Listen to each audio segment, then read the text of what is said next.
Good morning, everyone. Unfortunately, you may hear the leaf herders behind me.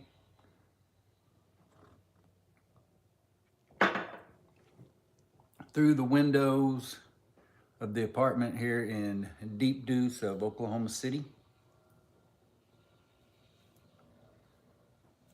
If you are in the chat, in the stream, say hello. Let me know that the microphone is working correctly. We've got a bunch of lighters in front of us today that are from my personal collection, the basically, excuse me, sentimentally themed lighters. And then maybe a couple that are, I guess you could even call them sentimental. The the sentimental ones that I have in mind mostly though are the ones that I have in honor of my father and one of my uncles. And these aren't all of those same kind of lighters that I have in my collection. These are just a few that I happen to have handy and pull out this morning. As well as our EDCs and a few other lighters that may or may not be of interest to you.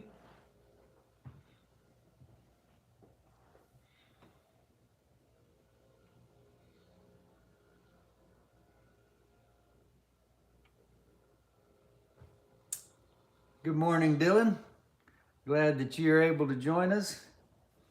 Assume you're working and on your lunch break here on this late Friday morning. I guess Friday afternoon for you. Barely. But yeah, happy Friday. Friday's always good. Even though Friday is not much different from uh, any other day, Monday through Saturday for me.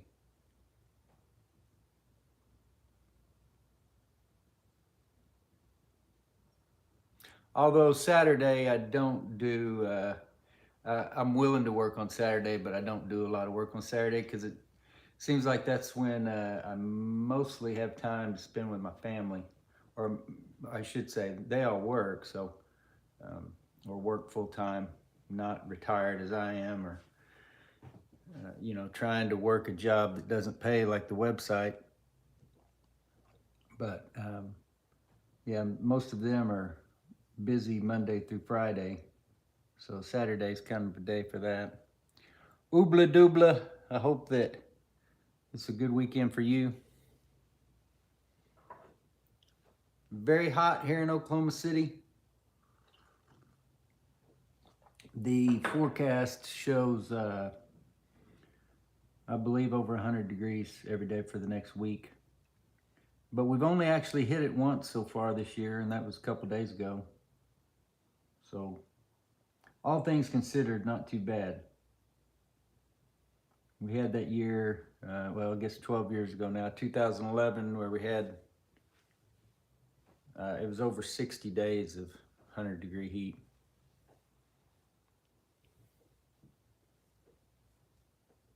What do you do, Dylan, that you're sweating your ass off? I don't recall if I've ever asked before.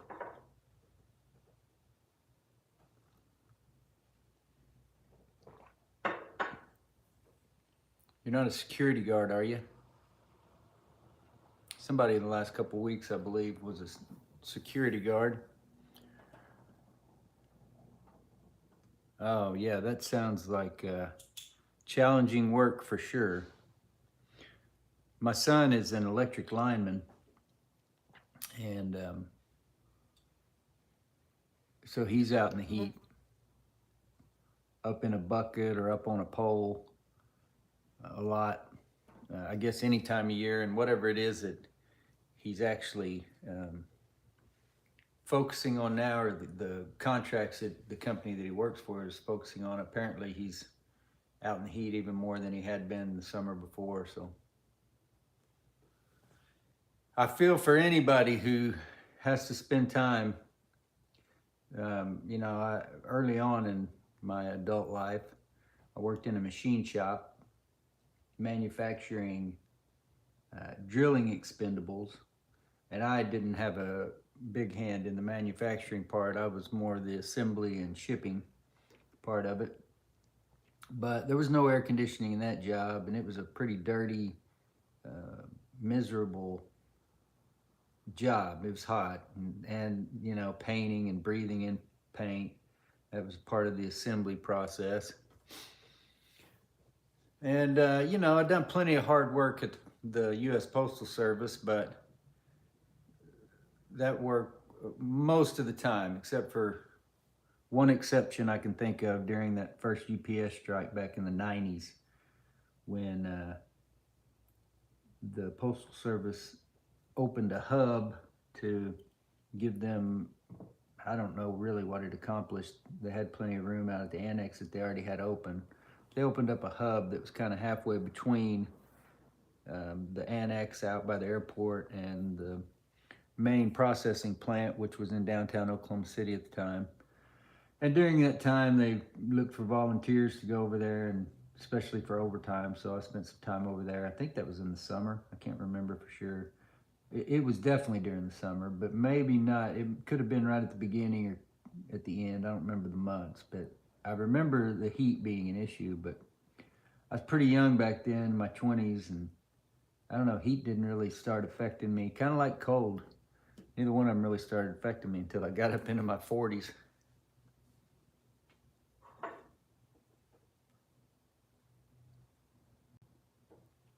I do have a few lighters here that I need to fill.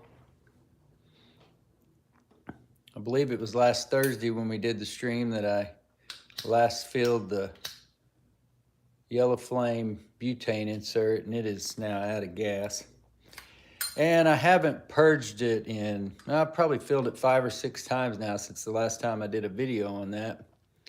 And I apologize, whoever it was that I was talking to in the comment section. They were obviously knew more about butane lighters than me and were talking about the purging. So I just asked how often they thought it needed to be done.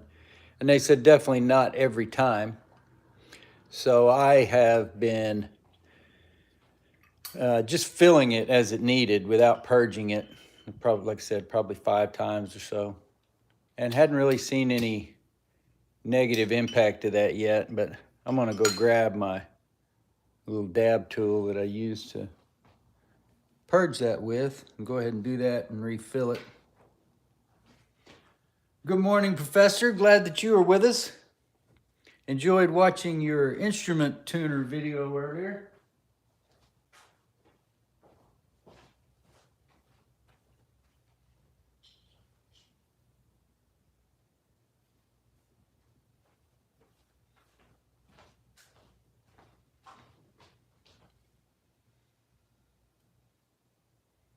Hey, Sean, how's it going, man? Been a while. Matter of fact, I would venture to say hello, Azrael. Good to see you too, my friend. Sean, I don't think that you have been present here on the live stream since I received the Penguin Cygnus convertible table lighter that you sent as a gift. I really appreciate that.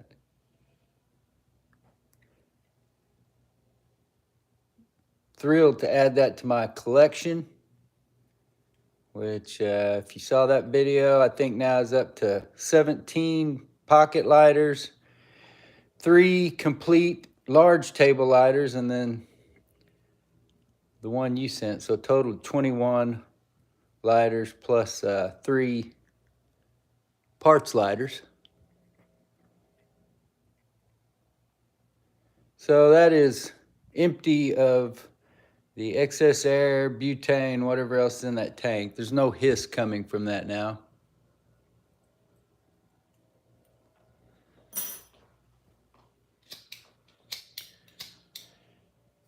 Let me catch back up on the chat here.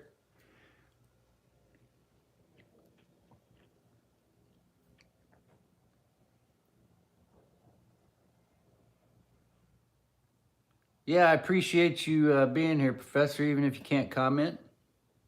That's what I do with a lot of YouTube videos sometimes, is let them play in the background of whatever work I'm doing. And I believe that's why Dylan said that he likes, especially obviously we leave our regular videos up, but like to leave an archive up for the live streams, is because he will watch those as he is working at times. Or maybe perhaps in his ear, I'm not sure. Maybe just hearing the sound of it. I had plenty of entertainment myself by way of radio that was on my belt and earphones in my ear, where I was hearing the TV band of a radio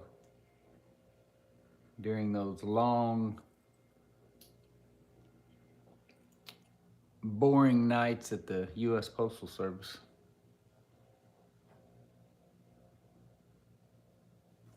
Yeah, thrilled, man. Love the lighter. As a matter of fact, I'll go dig it out here in a second. And have it here on the set as soon as I get this butane insert filled up. Oh yeah, we've talked about light or watches before, haven't we, Azrael? What kind of watches is it that you're getting into? Hello, Naphtha. Glad to have you with us here this morning from Tulsa, Oklahoma.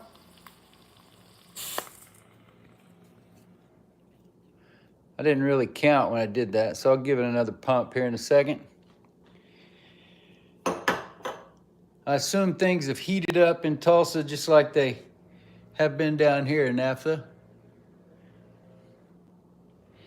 We got Dylan in New York. We've got the professor in Montana, Sean in Great Britain or the UK, whatever they call it these days, Azrael in Indonesia,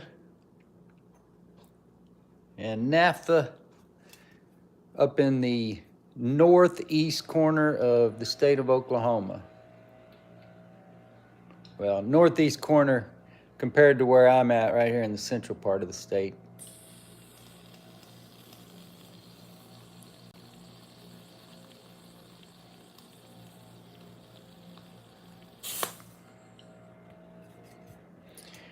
All right. That should be enough to get us another 5-6 days, maybe a week. That's about what this has been lasting. 5 to 7 days, something like that.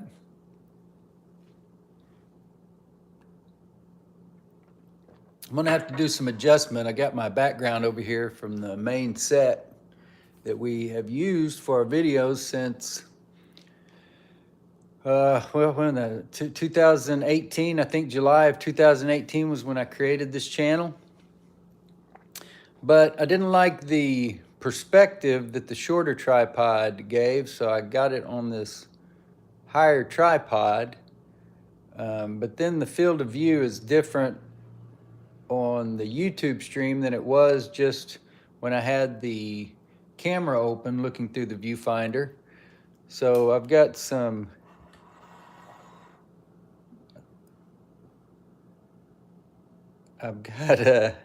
bare cardboard here that you can see from the background. So maybe I just need to cover that up, find something else to print and put there. Or maybe just figure out a little bit different setup. I don't know, we'll see. Hope it doesn't look too bad. I don't like it to look sloppy seeing that bare cardboard.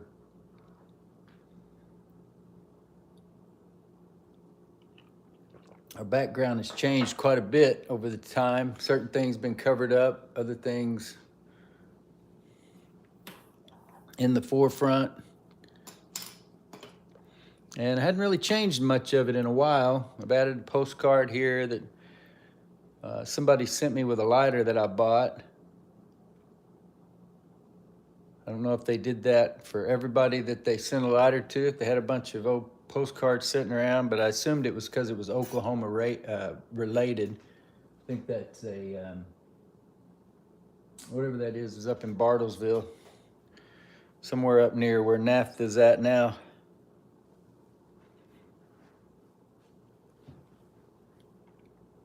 Weather has been decent, just hot. Yeah, that's basically the way I describe it around here. It hadn't been too bad, all things considered. The fact that we just hit 100 for the first time this summer, this week.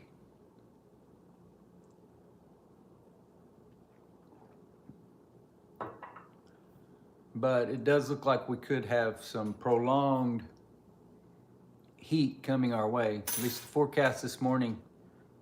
And you know, looking at a forecast showing 100 degrees for a week straight, that's about the third or fourth time I've seen that so far this summer, and each of the other times it didn't come to pass. So we'll see how correct they are this time. I don't know if we're supposed to hit 100 today or not. But if not today, then every day for the next 7 after this. So, Azrael, are you repairing watches? Tell me about your activity with watches and what kind of watches it is that you are getting into.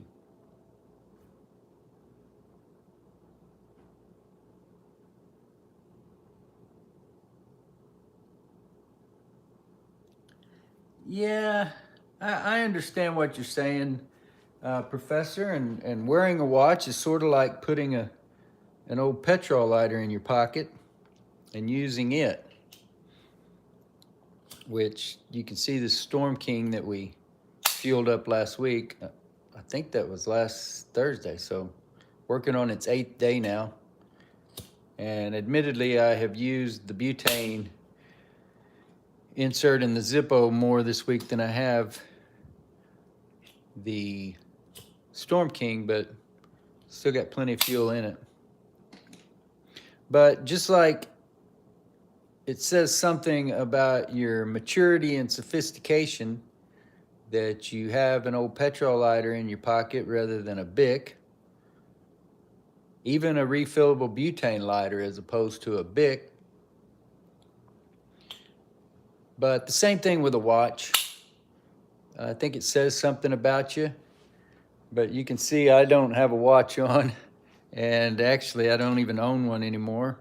I've owned a few over the years. But yeah, definitely an accessory that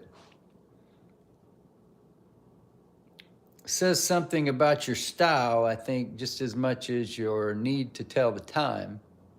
But I got to admit, I kind of like the fact that I can look at the time on my phone as opposed to having to wear a watch. You know, now you got watches today smart watches that do a lot of other things than just tell you the time.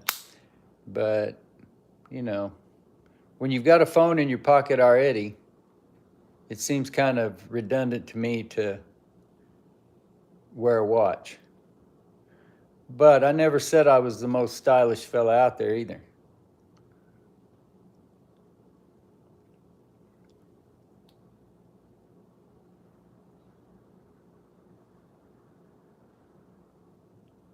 What other kind of men's accessories would you put in that category? Are there any that you can put? I mean, honestly, as far as a lighter goes, whether it be a Bic or an old petrol lighter, they're both basically just going to be a lighter. You can use them for other things other than lighting up what you're smoking, but still a lighter in your pocket either way. But a watch that is just a watch, are there any other accessories that we can still carry that the phone has basically taken over that function in our lives? When I was growing up, everybody wore a watch, men, women. And nowadays, you don't really see many people wearing watches except for smart watches.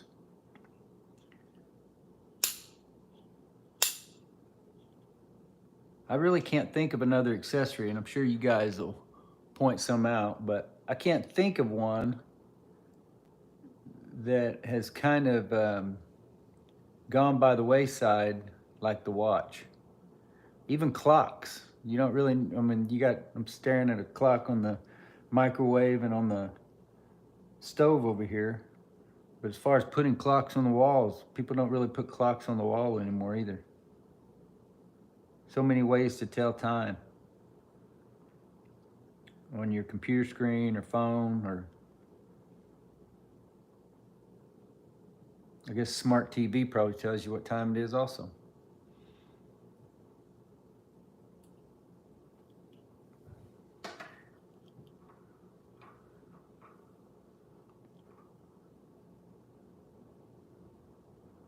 So, Professor, you said all 5 of yours are broken. You made any attempts to repair or fix them? Is that something you're interested in at all? Seems like a lot of tiny parts to me.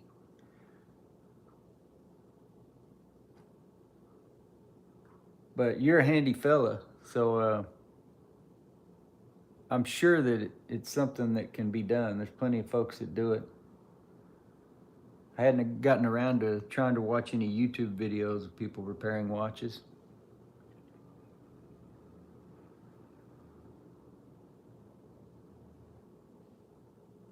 Casio. So would those be electronic watches?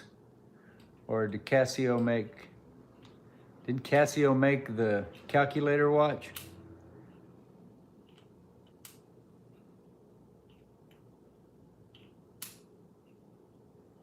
Yeah, and one thing I would say about that, Azrael, I am a firm believer that when you are with people, even if it is your immediate family, if it's dinner time, whatever it is that you're doing to spend time with other people,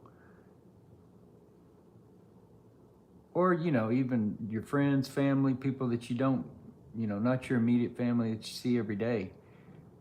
But I don't pull my phone out in a group of people. I don't pull out my phone unless it's for a purpose. If we're having a discussion and we have to look something up, okay, then maybe. But I don't sit there and browse my phone while I'm sitting at the dinner table with other people. I know plenty of people that do it, and I try not to be judgmental about it. But that's one thing about the phone, that it is kind of all-encompassing and can overtake our lives.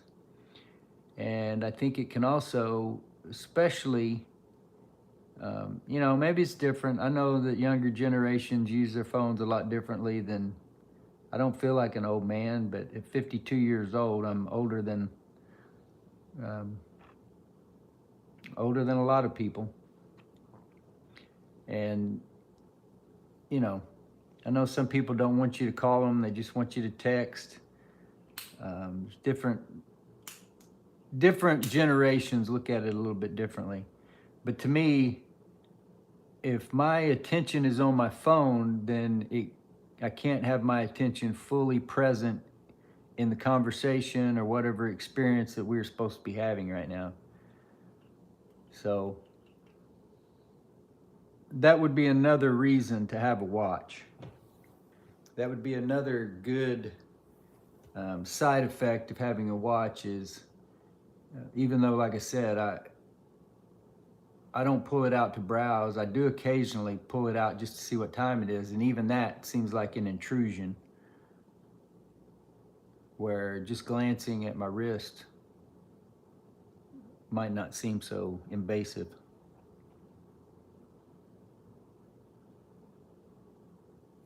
So yeah, I agree with you, Azrael. I would say that checking your watch instead of your phone, definitely a little bit more nostalgic, a little bit more stylish, and maybe even more considerate.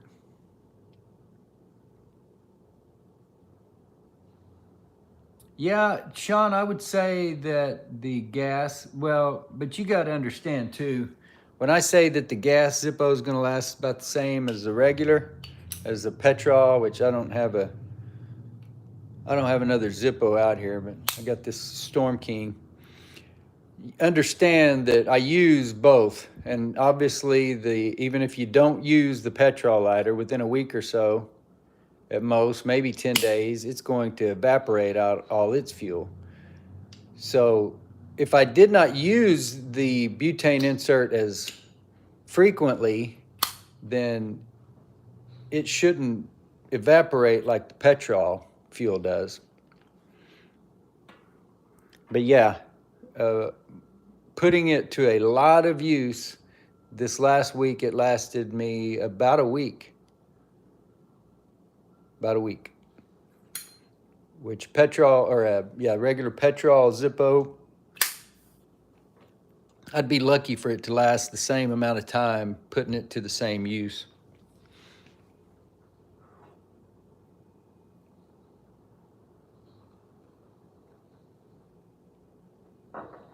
I would like to try the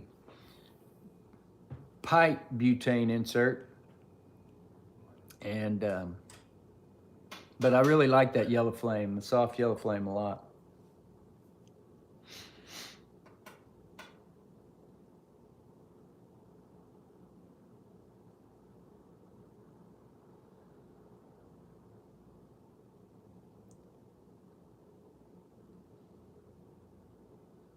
Yeah, I would agree with that too, Naphtha. Well, perhaps something like that. I don't remember even being aware of Leatherman tool when I was working in a machine shop. Obviously, that could have come in handy back then, but even if they were around, I was young and just getting by with the tools that were provided me.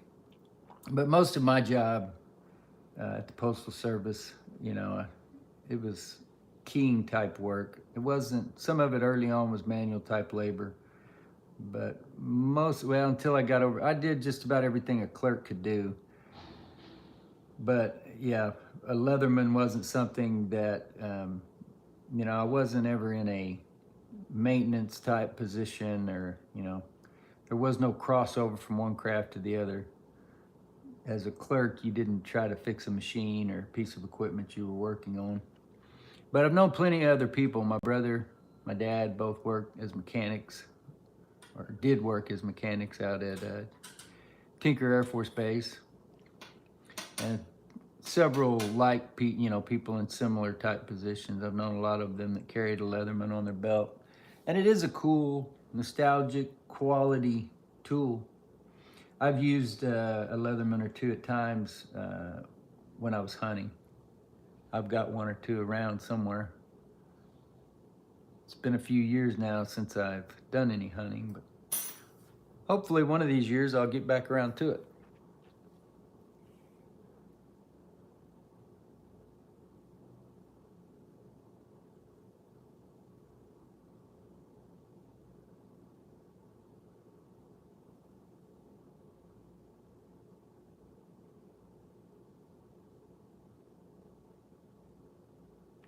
Yeah, my parents gave me a watch when I was, I think I was in kindergarten, and you had to wind it.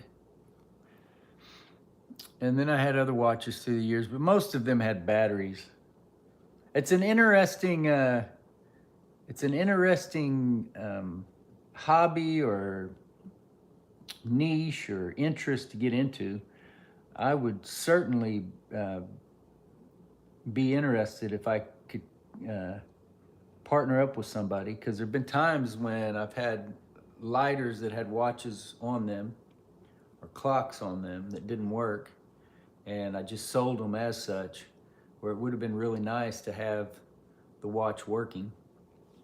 I also hear I don't know, it's probably been 2 or 3 months ago now, that my friend Donald Hine and I communicated again on Facebook, and he reminded me that he still had a Cygnus lighter with a watch on it that he would like to trade me.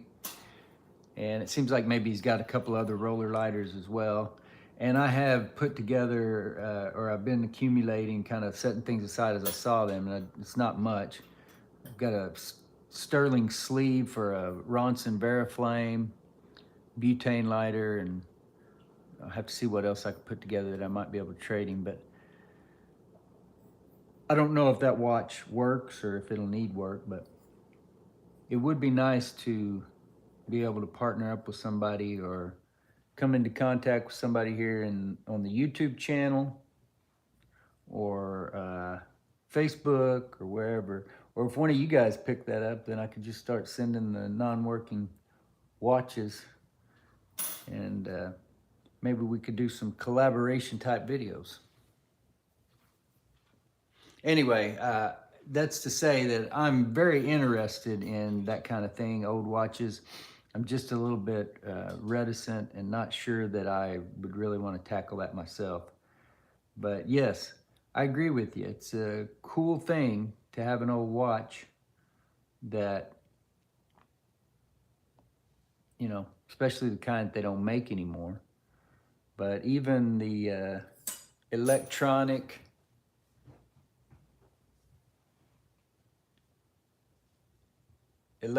type watches, I know that those calculator watches are very nostalgic to a lot of people.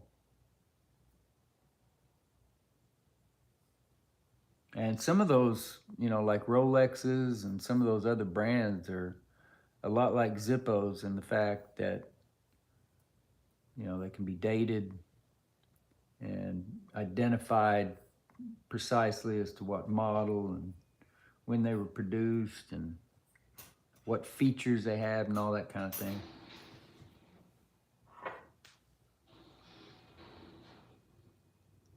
Can you guys hear any of the noise in the background? I haven't heard the leaf blowers here in the last little bit, but you can hear some dumpsters being dumped or something. Trucks backing up.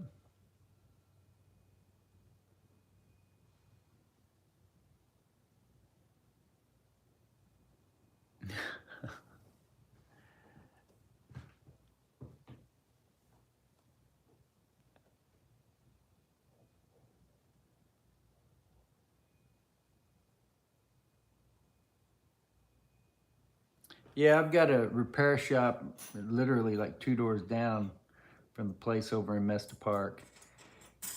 So that would be the place I would try if I came into contact with another lighter that had a clock or a watch on it that needed to be repaired.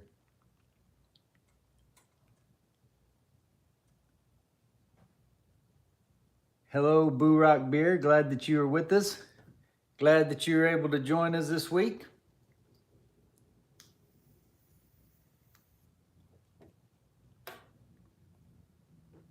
I meant to send you a Facebook message like I did last week before I started, and before I got around to it, I noticed that you had liked the Facebook notification, so I figured you were notified. I also left it over on the community page or community tab on the YouTube channel, as you had asked a few weeks ago.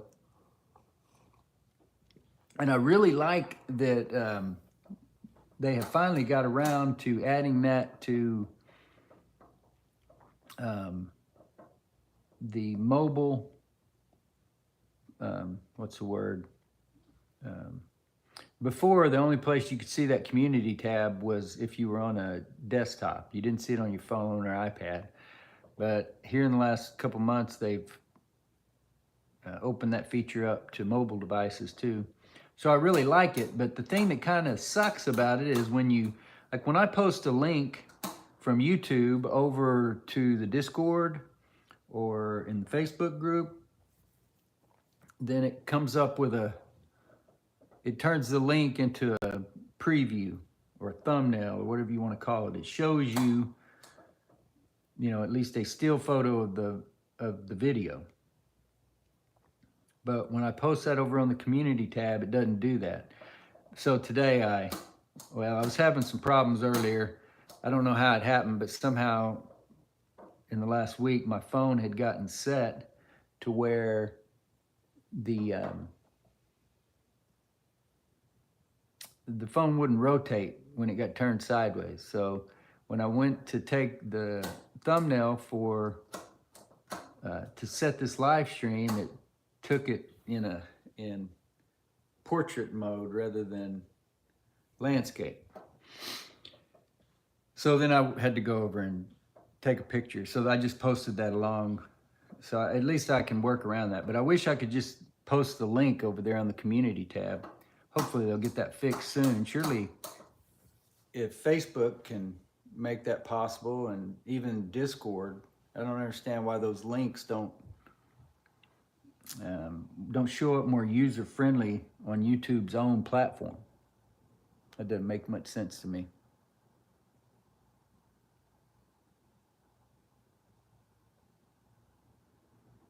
Yeah, that's the big advantage.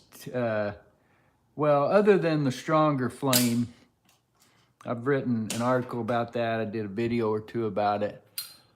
But the flame that this produces stands up better in the wind, which almost always exists here in Oklahoma when you're trying to light up outside. So that's one benefit of it. But the other benefit is no evaporation.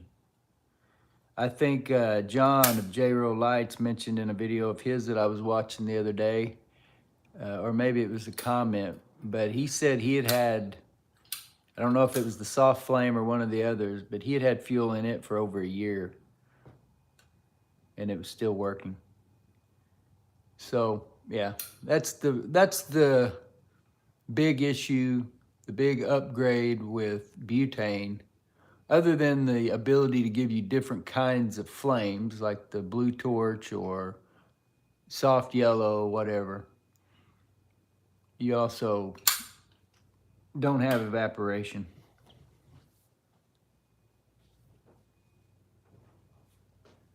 Got a few other lighters here that I have because of my old man. This one actually belonged to him. Very simple. I've got two of these that my mother gave me a few years after he passed. I don't think he had ever used them. I think he had come into possession of them at some point. Now this lighter I do believe he used. And there's a cool lighter. I don't think it's listed as such, but there's a Crestcraft lighter that looks identical as far as the finish and everything of the lighter, but it has an emblem on it for Fort Leonard Wood, Missouri, with a soldier, which I would really like to buy that lighter because that's where my dad went to basic training at. So it would not surprise me at all if that was around that same time that he acquired this lighter. And I know he used it. It was used,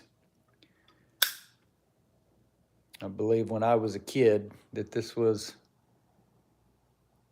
probably his main lighter that, you know, I may have thought at the time was a Zippo back in the early to mid 70s.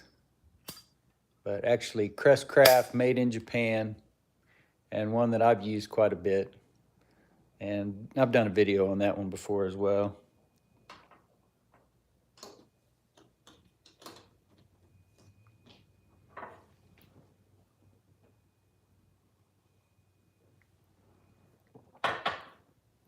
Sean, I believe that most of the watches that are on these old lighters are going to be wind up, but I could be wrong too. Most of them were made, I think maybe the latest that they were still making Cygnus would have been the early 70s, but I'm not even sure of that. I think maybe the 60s.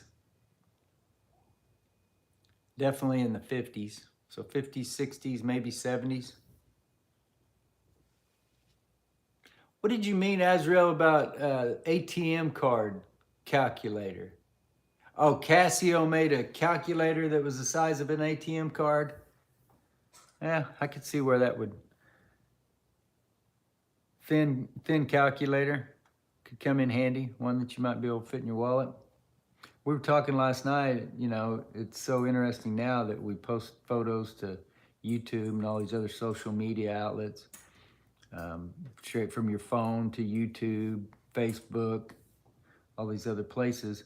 But I remember having a camera back in the, I don't know, mid to, I guess late 2000s, late aughts, right before 2010, because that was, I didn't think I got on Facebook until like 2000, 2009. Anyway, maybe 2008, somewhere around in there. But the first digital camera that we had where you could post pictures straight from the camera to Facebook, that just seemed like such a technological advance. And now you can be posting multiple kinds of media to multiple outlets all from your phone. I'm sure there are plenty of YouTube creators and TikTok, and well, I mean, it's the only way you can even post a short is from your phone on YouTube. I thought they'd corrected that. And a couple months ago, I tried to post a short that I had edited on my laptop. Thought I could just post it from there by tagging it as a short, but they still haven't changed that. If you want that to show up in the shorts feed and act like a short, in other words, be full screen, on your phone, then it's got to be posted from your phone.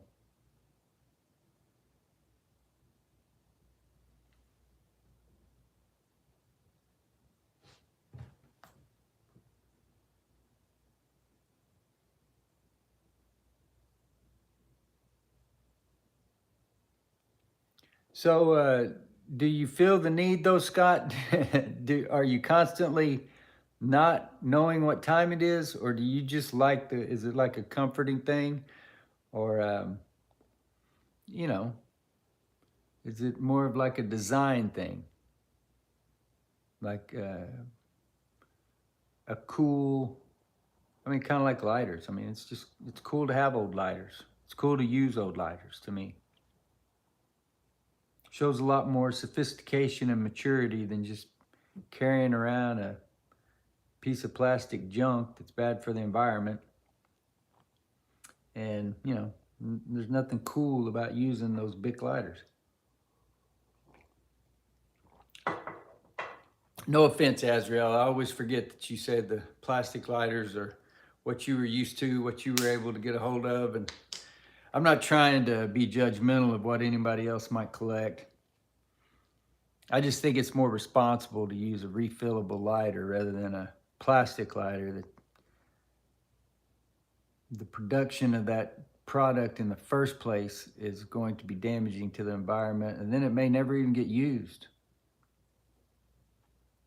We saw that when we tried to open up of all those, I think it was 5 disposable promotional butane plastic lighters, tobacco company promotions that Gavin had sent us.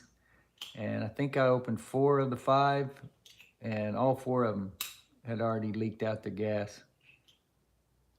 So those lighters were made, the damage done to the environment and all, and then they never even got used.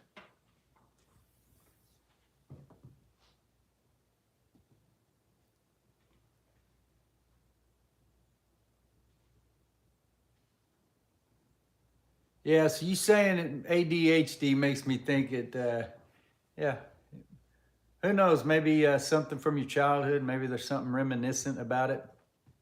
But are you a pretty young fella, Scott? It sounds like you mentioned in the video that I watched years earlier, it seems like you said you were in high school 10 years ago. Are you in your late 20s? If so, then you're considerably younger than me. But I know that, it's kind of like vinyl records. It never bothered me. It's always been so cool to have even compact discs, you being able to fit so much music on this small thing. Didn't have to worry about the tape coming undone like you did on cassette tapes, or scratches like you did on phonographs. But some of my younger cousins, man, they just eat that phonograph stuff up.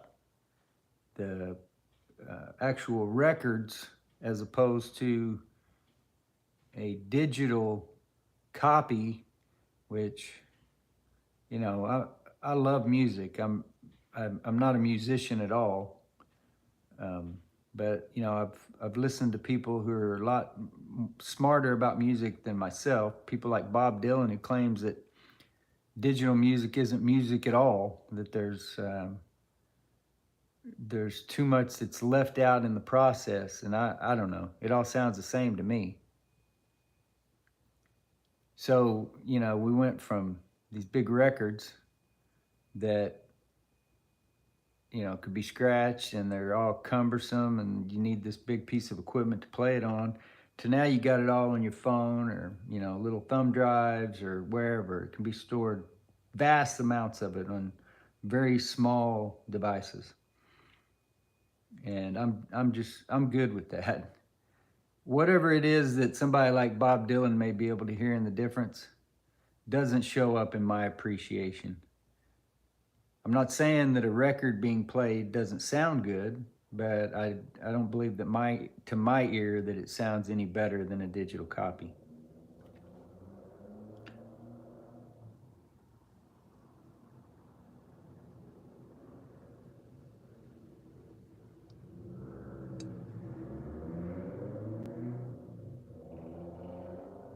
Yeah, that's what I like about your channel, Professor, is when you publish a video, you never know what the subject's going to be. A instrument tuner, or a root beer review, or an exercise video, or, you know, lighter videos, whatever.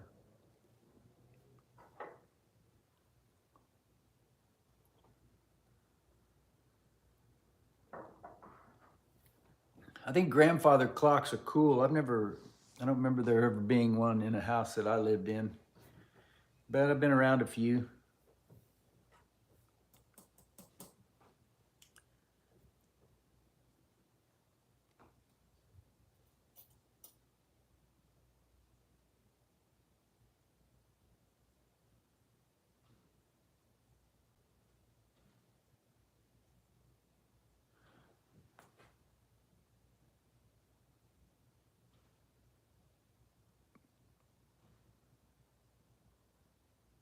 Yeah, I would agree with you. I think I understand what you're saying, Azrael, when you say sometimes I think things would feel more valuable to you when you know what you want in those things, like watches. And I think I know what you mean, because to me, that's what I love about the lighters. These aren't, you know, these aren't just little gadgets or like, I mean, they are gadgets. That's the point. They're not just like little action figures or something that I look at. These are all working tools. And, you know, we do a lot of other things. We do uh, ashtrays, things that we call other useful mechanisms or tools. Even something like this watch fob, which I did a video on this a couple years ago, probably. This was given to me by another uncle, my Uncle Dave, I believe before I was even 10 years old. But at the very least, by the time I was a young teenager, he gave this to me. I believe he gave my brother one too. I don't know if he still has it or not.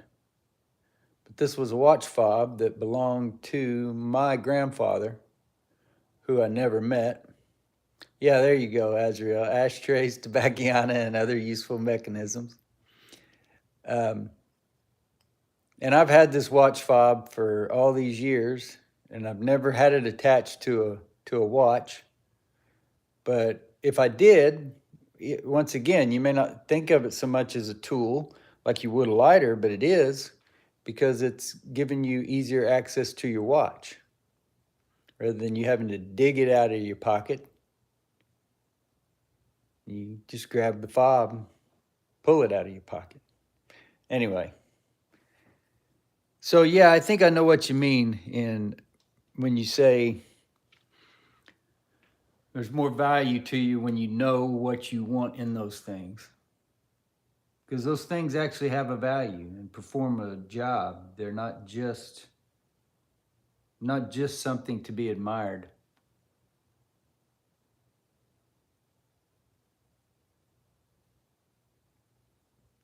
Gotcha. Hopefully the noise doesn't get too bad there, Sean, but glad that, I'm sure you guys have heard the beeps of the trucks backing up. It's Friday, so some of these townhouses and stuff around here that have private trash service, they're all probably picking up today.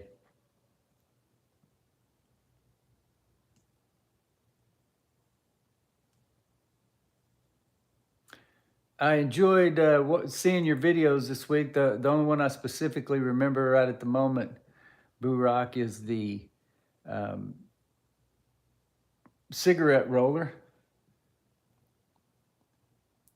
Tom Sawyer, hello. Glad that you have joined us. Glad to have you with us. But that cigarette roller, I assume that was an old, a vintage device, correct? Yeah, I think those kind of things are really cool. And that one particularly was interesting to me because there weren't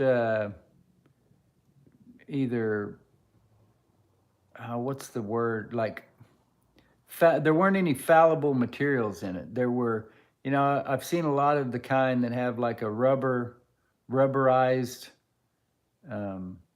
sleeve that fits over the rollers. And I've used plenty of those newer ones that are made of plastic.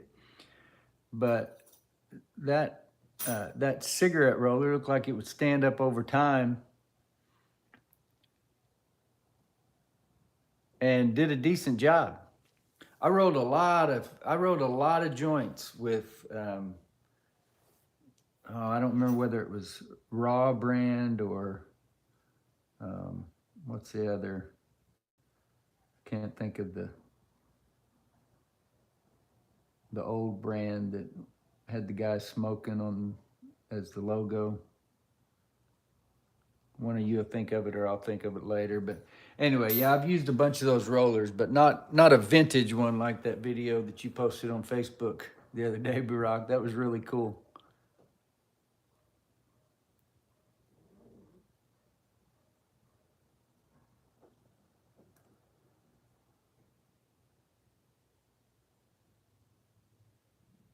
Yeah, surely you're talking about the YouTube community page there on each channel when you say that it's functional but has some downside. Hopefully that, you know, the fact that they just implemented it, hopefully they'll catch up and things will get a little bit better.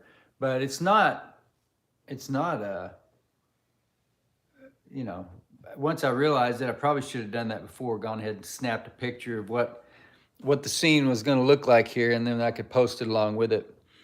But like I said, it's a lot easier when you just post the link and it give you that little preview thumbnail, give people a visual clue as to what they're clicking on.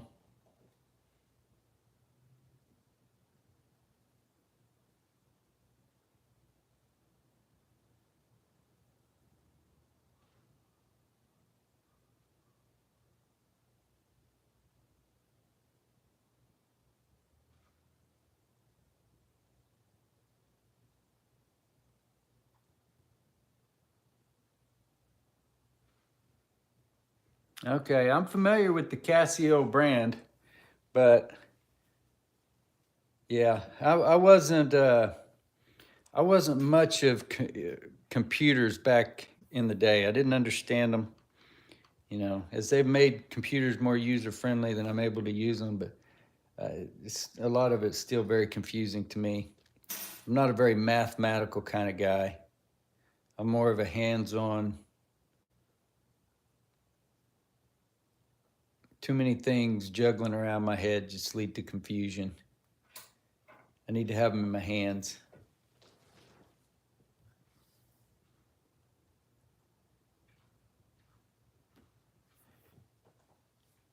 Well, yeah, and a lot of those I'm sure that you've collected way after. It's not like you're contributing to the current production of plastic. But again, I'm not trying to be judgmental, but I do think it's a better well, what would be the correct word? It's just a more appropriate option these days. The production of all these plastic products really do cause damage to the environment. And then you got all this plastic in it. But I understand what you're saying. You're collecting old ones. But again, even if you're not, even if you're buying brand new Bic lighters, I'm not trying to be judgmental. I'm just trying to point out the advantages of other options. I think that, well, I mean, we do it with appliances. Why wouldn't we do it with cigarette lighters? I mean, nobody even repairs appliances anymore. Quits working, they throw it out, and they go buy another one.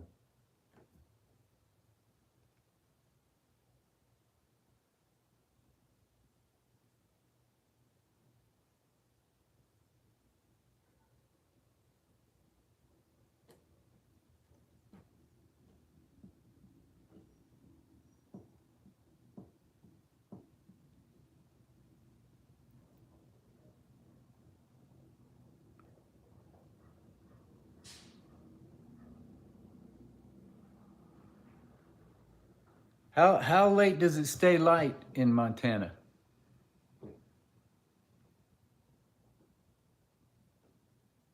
This time of year in Oklahoma, it's, I don't know. I think it's the sun's officially going down at maybe 8:45, 9 o'clock, but you know, it's another 30 minutes or so before the light's really gone.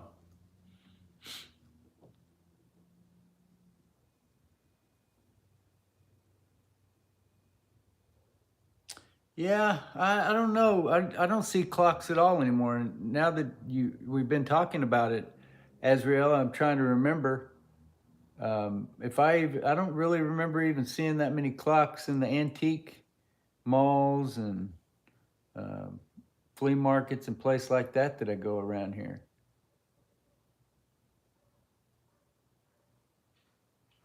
Of course, a lot of those clocks that hung on the wall, I don't think those are real quality type clocks.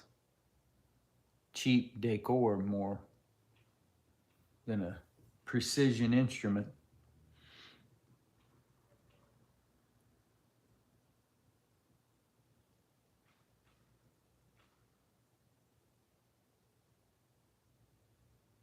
Gotcha. Yeah. Yeah, I could see.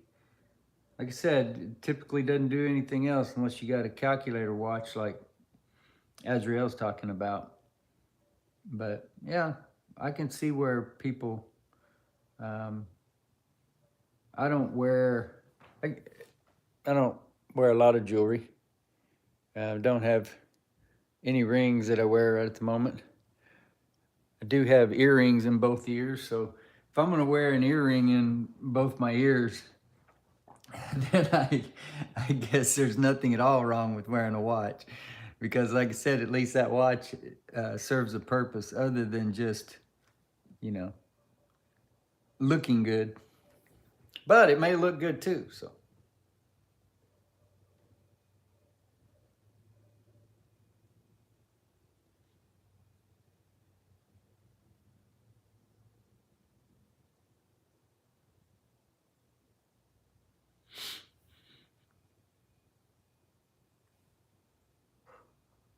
yeah, they're you know, you got artists today putting out albums and printing them on vinyl again.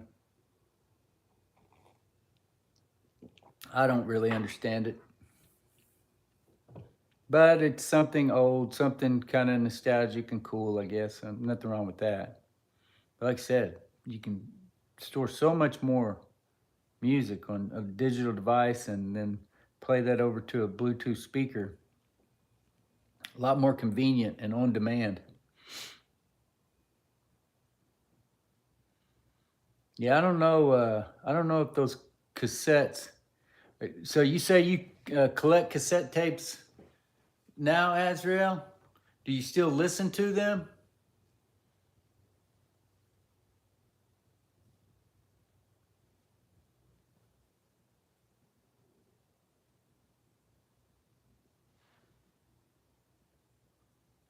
Yeah, the watch fob was. Are you asking me what the advertising on it was? It's for a pocket watch. would be like a leather strap, went here and then was on the watch, so that, you know, you could like put that down in the watch pocket and then this would hang out. But it's an advertisement for Caterpillar equipment and has the name of the company. See if I can read that.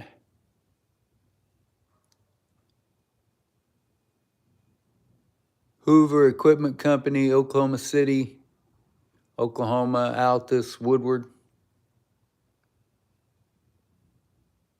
I don't know exactly what kind of road construction or what kind of work my grandfather did, but I know that he was involved with building Lake Eufaula, and I think bridges and roads and things mostly. That was a story I always got from my dad and that uncle. Then later on, another uncle, the one who inspired me to buy this lighter after he passed. This was the scotch he used to drink, was 100 Piper Scotch, my Uncle Paul. And he kind of filled in some gaps that the others, that my dad and other uncle, maybe because they were younger or whatever, but apparently at an earlier time, my grandfather was a sharecropper. They had all moved to New Mexico, where he was a sharecropper, and I can't even remember now. There was another job or two in between there. But ended up, I can't remember the name of the company. My Uncle Dave could tell me. But they traveled all over the state of Oklahoma when the younger kids were younger, because that's where the jobs would take them. Lived in Sulphur, lived in Salisaw, lived in Oklahoma City, lived in Payton. It seems like there were even a couple places on the east side of the state that they lived. Asher, don't want to forget Asher, and oh man, what's the town right by there? Anyway, they're all buried down there. All the old ones are buried down there at a cemetery in Asher.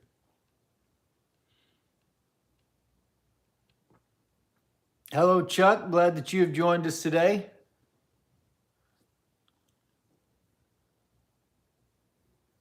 Tom, you say you are new to table lighters and bought 3 this week. What table lighters did you buy? Yes, NAFTA. Zigzag was the brand I was looking for. Is Realza, Sean, is that a brand of papers that you have available to you in England? Zigzag was the one I was thinking of. When I was growing up, you'd see Zigzag papers behind the counter at all the gas stations, convenience stores, that kind of thing.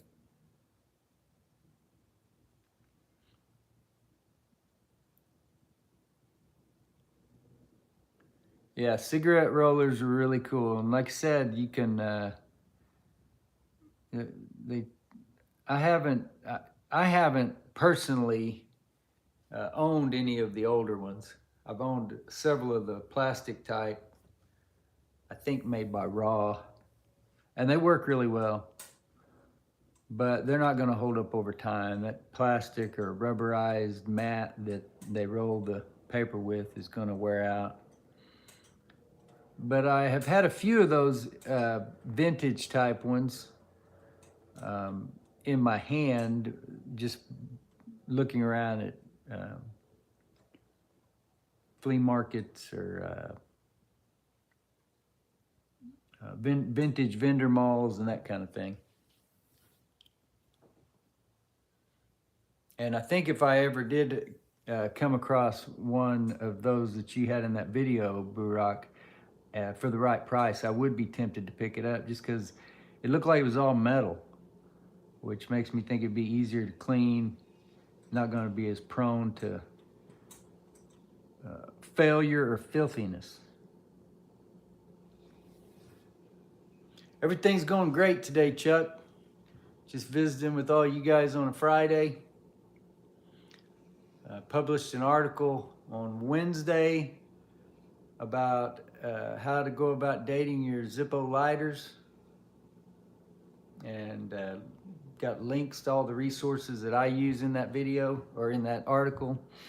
I haven't been able to make a video this week. Been busy with some other, with family. Watched my granddaughter Monday, Tuesday, and then part of the day yesterday. Ran a bunch of errands after that yesterday that I had been putting off, and anyway. The summer has definitely been a little bit tougher on me getting the activities done that I need to around the website and the YouTube channel, but I'm still trying to at least once a week either. I would like to publish a video and do a live stream, but I'm gonna try to do at least one of those two things, and also publish at least one article every week. I think once everybody gets back in, once the fall gets in here, and you know, things will get to a little bit more regular schedule. But the summer's definitely been kind of sporadic.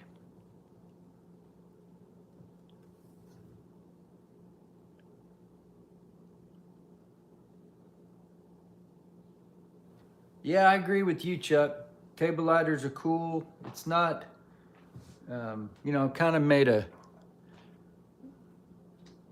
decision from the beginning that it wasn't something I was going to focus on as far as selling, simply because they weigh more, it costs more to ship them, it costs more to buy groups of them because the box is going to weigh more and be larger. But, you know, I have accumulated some and come into possession of some by buying bigger groups of lighters, and I always enjoy them. And, you know, it's kind of cool to think, all right, you know, there's this lighter, you can fill it up and it's going to last for months. We've talked about the other Cygnuses, and how the pocket models evaporate so quickly, but the table model, that lasts for a good while. I haven't owned any of the Zippo table lighters, but they're certainly on the list of lighters that I would be glad to come into contact with sooner or later. The Lady Bradford, yeah. I would like to own any of them. The Barcroft, the Corinthian, the Modern. The Handy Light's kind of cool. It's basically just a Zippo with a pedestal welded onto the bottom of it. The Lady Barbara. Did I miss any there? The Corinthian. I think I said the Corinthian first of all, or right after Barcroft.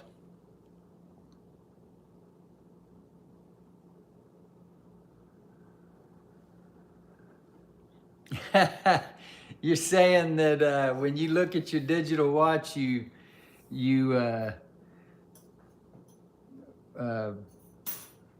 imagine the hands in your head.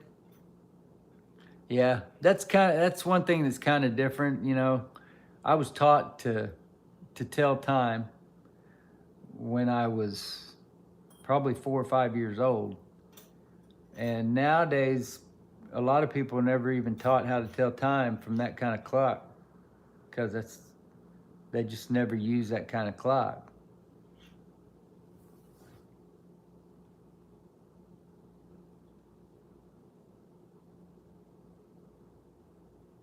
Yeah, I agree with you. I've seen some cool cast iron stuff from going around to different antique markets and stuff.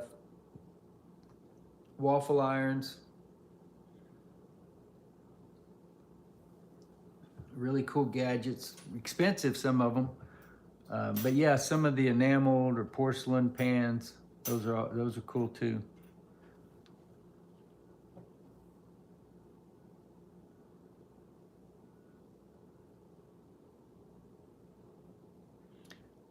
So you are, yeah, you're on the East Coast. You're in Michigan, Chuck, is that right? So that would have put you in the same time zone as Dylan in New York. Ronson glass butane, ASR 3-footed pot style, and Evans ceramic or pottery with the lady holding a bird. Yeah, those are all cool. I wouldn't be able to be any help with you, Tom, as far as the Ronson butane. But the ASR, I think that probably, though, that mechanism works just the same as the other ASR automatics. And the Evans in the pottery, it's probably, if I'm guessing, a Spitfire mechanism. It has the covers on each side. A little bit more difficult to repair if you need to drill out the flint tube than some of the others, just because it's got rivets in it rather than screws. But there are some things you can do. Definitely ought to be able to get them working.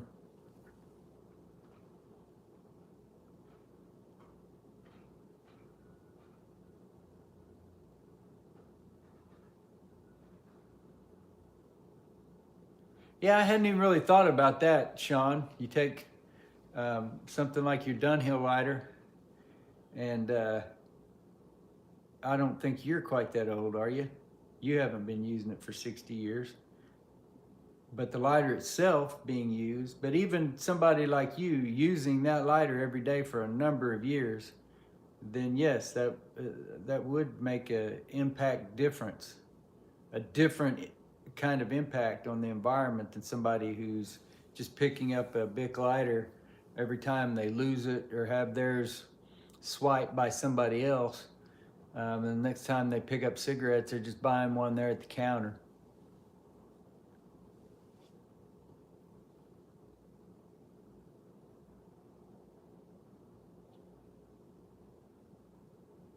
Oh, they're bolted on, huh? For some reason, I thought it was. I thought I remembered seeing where they were. Does it just have a hole in it then? That's interesting. Yeah, I haven't had a handy light in my hand. As a matter of fact, the only Zippo table lighter I ever remember actually seeing in person are the Barcroft, because when I went up and visited Ted Ballard at the National Lighter Museum the first time, he had several of them in his showcase. I don't think they were there when I went back. By the time when I went back, which was about a year or so ago, he had sold most of his Zippos. He was very quick to point that out to me when we talked on the phone. He still had several Zippos, but I guess he had sold all the best ones.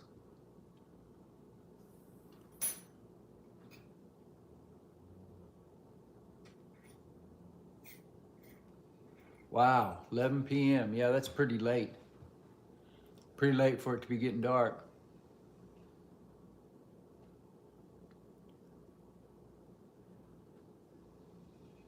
And I guess it's that way the further north you go. I'm trying to remember when I visited my buddy Shane up in Anacortes, Washington.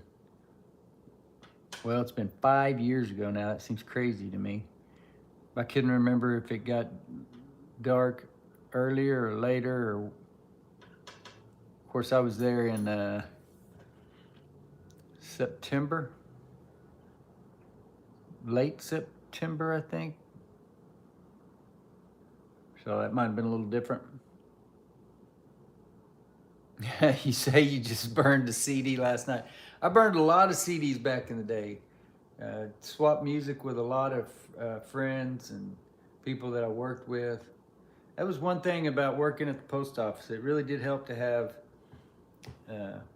a means to keep you distracted while you were working, listening to some music or radio programs, or like I said earlier, even television programs, just hearing the sound.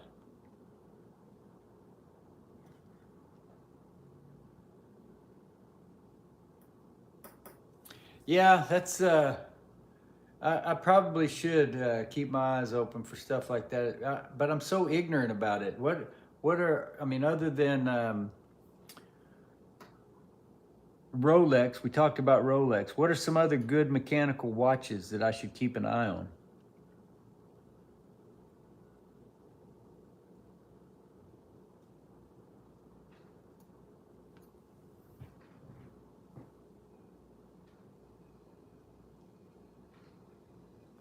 Man, I'll have to look, Azrael. I might still have some old cassettes around somewhere. What kind of music do you collect?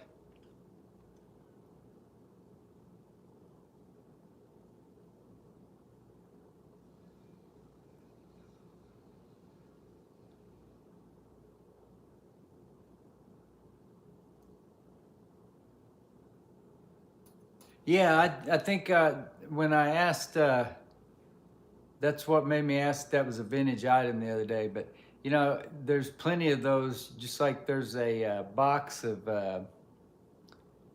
um, there's a box of Dunhill service lighters on eBay. Has been for a while now, and I think they're asking. It was over $1,000. But I just wondered exactly how old that might be because uh, how many that seller had. I clicked over on that link where you had posted. Uh, I can't even remember the brand name now.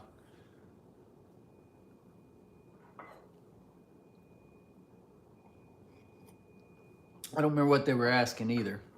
How much were they asking for those roller machines on eBay?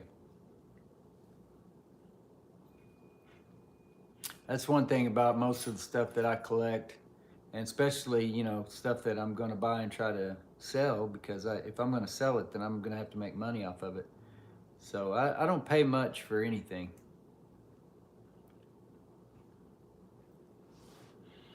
So yeah, Michigan, the Eastern time zone. And Sean, okay, so we're not too far apart here. I'm 5 years older than you. But yeah, if just imagine if you've been using that for 20 years, think of how many Bic lighters you didn't buy or plastic lighters you didn't buy in that 20 years.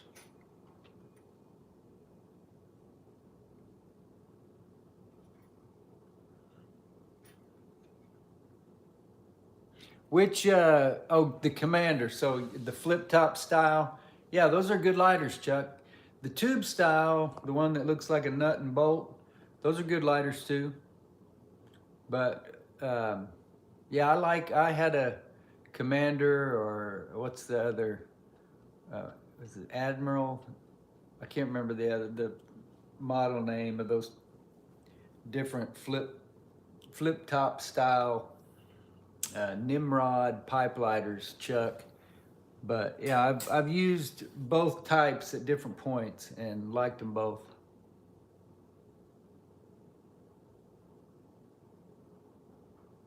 Okay, top 80 80s Japan love songs.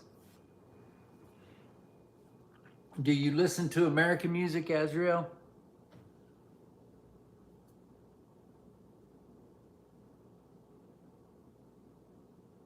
Is that Invita or Invicta, Chuck? You say Omegas and Citizens are good brands.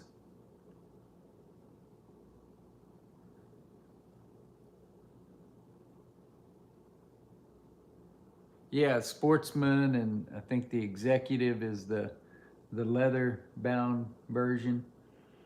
But yeah, there's two different. I think it's the Commander and Admiral that are the different versions of the flip top. But they're good lighters, really good lighters. Okay, yeah, Invicta. I thought that sounded familiar. Well, I have to keep my eyes open when I go through the different um, vintage malls and vendor malls, antique stores, whatever you call them. I haven't been around any of the places around here recently.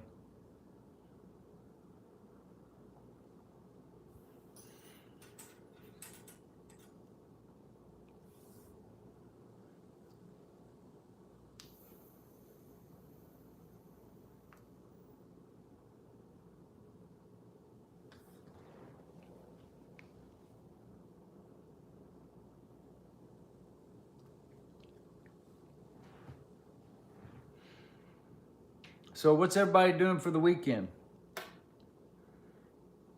And what did you do last weekend? Did anybody catch J-Ro Light's live stream on, I think he did it on Friday night.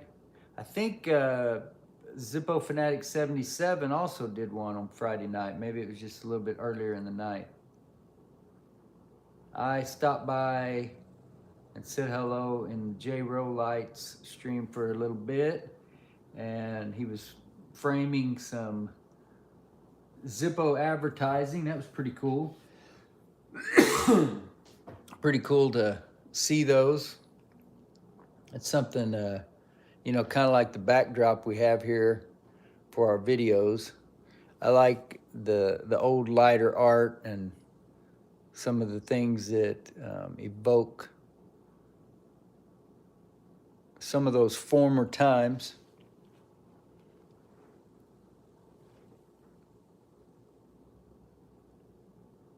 Is the Sportsman, is that just the one that's just silver tone, Sean?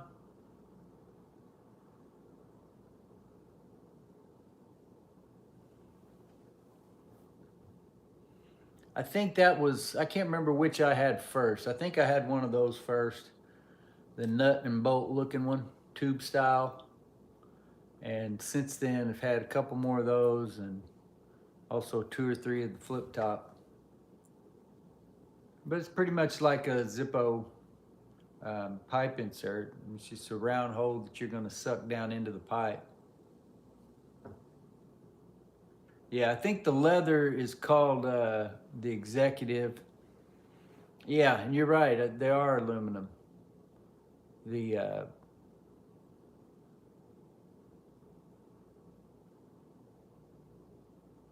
well, I gotta look, the Sportsman and the Executive, I think those are aluminum. The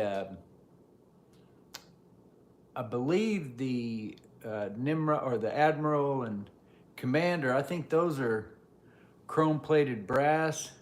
They may be even steel though. They may be chrome plated steel. And I'm almost certain that the inserts are made of steel, not plated. And I've had a couple of those. They really kind of tarnish in a weird way.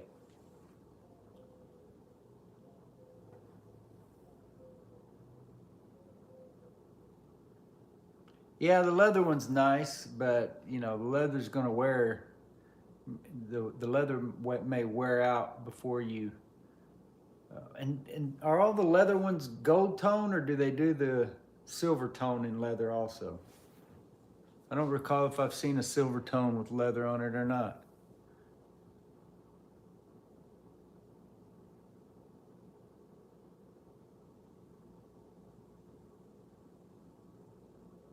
You setting up a trampoline? Are you talking about like a big trampoline outside, Scott?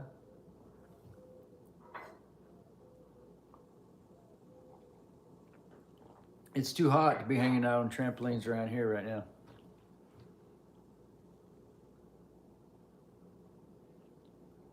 Yeah, maybe there is some, maybe they do the silver with the leather as well. I know I've seen the gold tone, and I owned one of the gold tone with the leather, brown leather. Yeah, maybe they do black leather too, though. I don't know. I'm certainly no expert on Nimrods, but I've had a few and used them enough to know that they're decent lighters.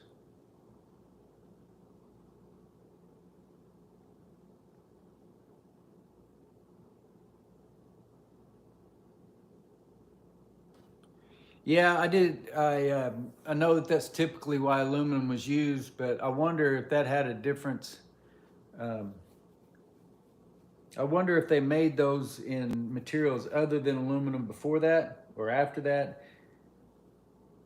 You know, Zippo never used aluminum; they used steel, lower quality steel. But plenty of the other, even ST DuPont used aluminum. I don't know that Ronson did. Well, Ronson did later with the, like the, oh, what's that flip top? Can't remember the model. The, got a slip case on the bottom. The lid is connected to the insert. I'm drawing a blank. But anyway, yeah, Ronson did have some aluminum lighters. And we've talked about that before. I think maybe it was Gnarly News that brought it up Could have been somebody else, but maybe it's the David Poor book, but there is a famous Zippo book that has a Alcoa aluminum Zippo in it, but apparently that was just that was never put into production.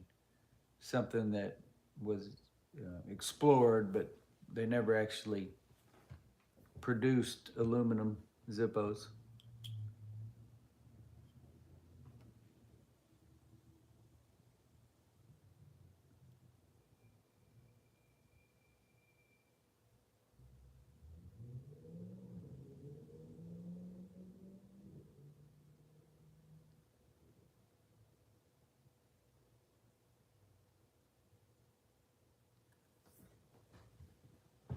So is that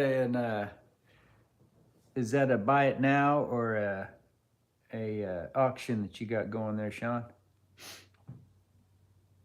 I don't know how old those are, Chuck. I'd have to. Let me open up the Toledo Bend VCL page here.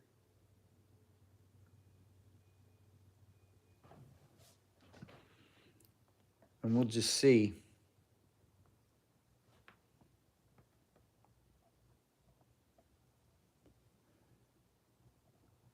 Click on lighters. In. Scroll down here.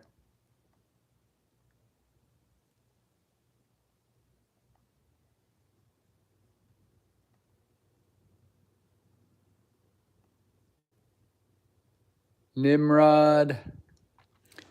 Okay, so according to Frank Dutton's Toledo Bend VCL page here, it says from 46 through the 60s, since the style never changed much and there's little record of those changes, it's nearly impossible to date these unless one is found with patent pending on it. Since the patent wasn't issued, the lighter would be dated pre-December 1946.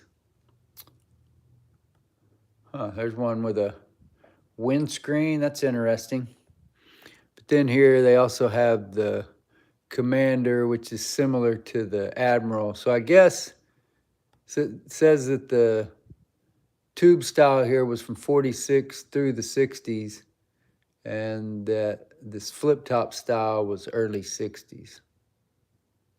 So I don't know their basis for that. They don't really give their basis for those dates. But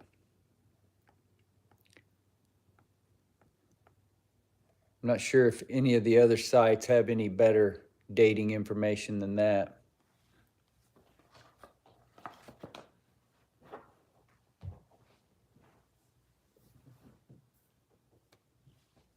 Yeah, no sweat, Sean.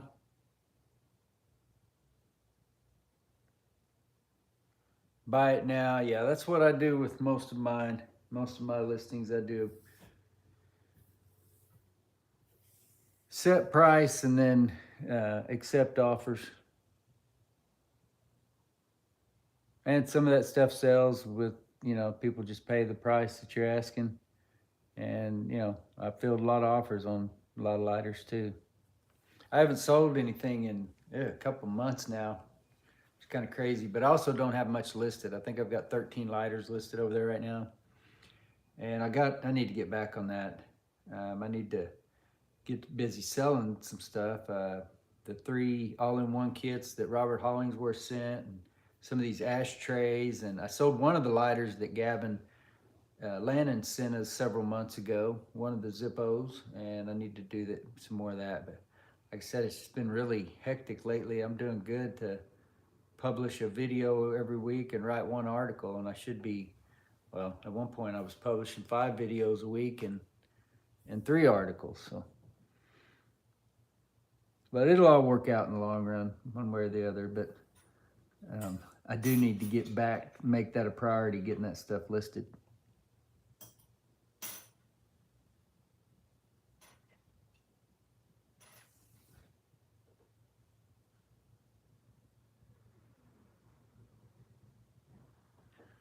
I'm going to go dig out the Cygnus table lighter that Sean sent last month.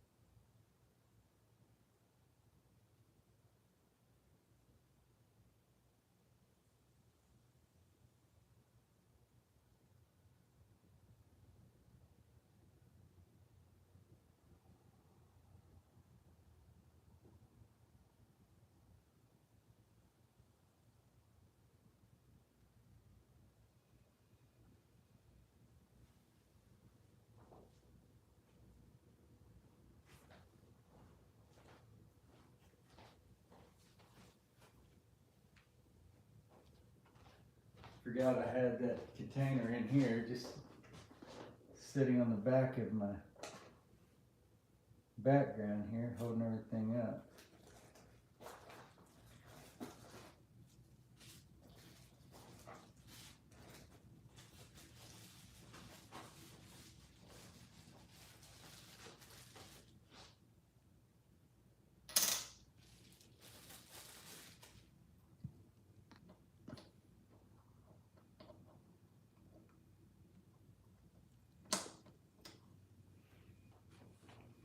There we go.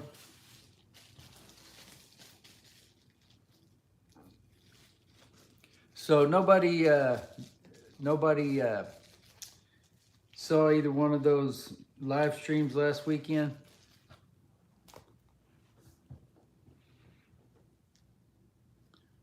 Nobody's in here that went to Lighter Palooza 3 last week, or I guess it's been a couple of weekends ago now. Last week we had Mysterious Beard in here for a few minutes, and I believe from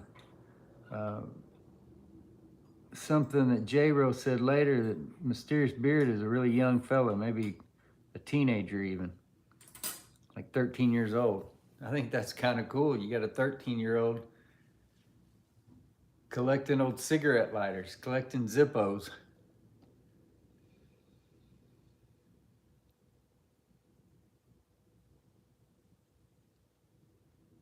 You were chasing your dog around town, so your dog got out and ran away?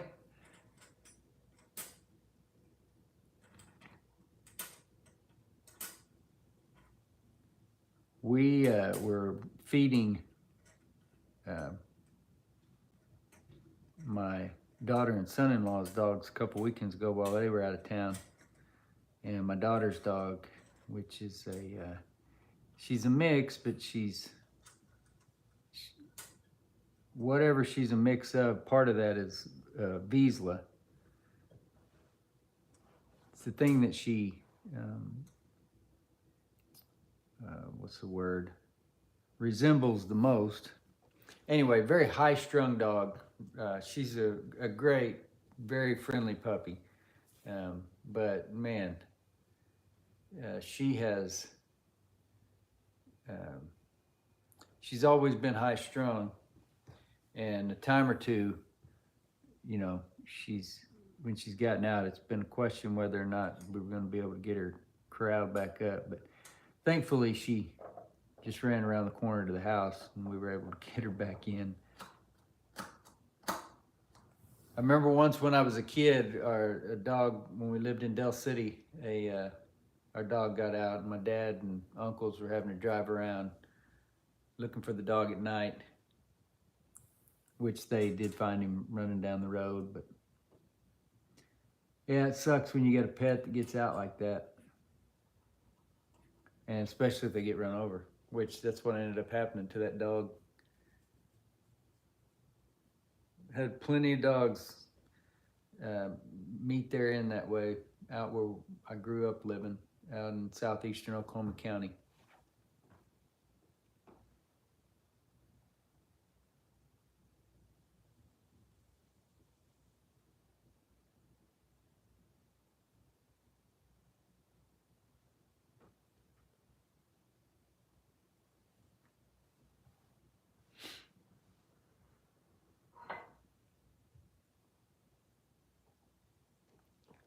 Is anybody else drinking coffee?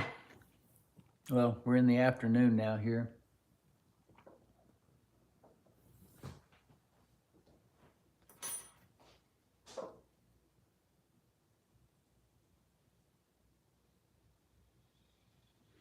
This is a pretty nice lighter.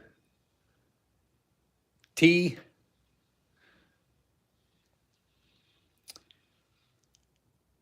I haven't drank tea in a good while. I grew up drinking tea, sweet tea here in Oklahoma, but I don't drink caffeine. But at one point I would make decaffeinated tea. But then when I quit drinking sugar, but I could use my erythritol or stevia sweetener and make some decaffeinated tea. Are you drinking iced tea or hot tea, Burak?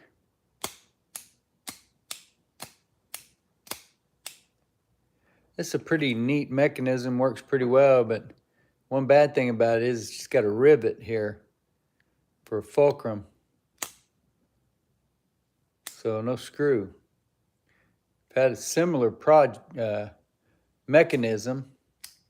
Can't remember now how it was marked. It was a table lighter that was in an Evans lighter, and it fit, but it wasn't the original mechanism for that. But I think these were in a lot of those Wedgwood lighters or those Wedgwood bases.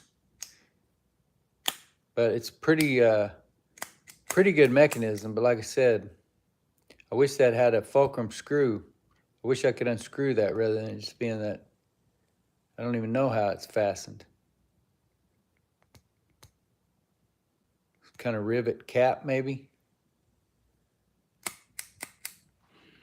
But it also is missing a couple of its feet. So it's got these two, but these two are missing, which is kind of a bummer, but still a cool lighter.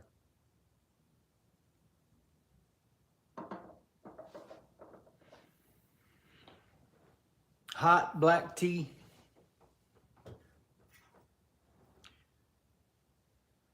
I remember when I was a young kid, adolescent, before I was a teenager, drinking hot, tea that was intended for iced tea and drinking it hot. But that's the only time I've ever drank hot tea.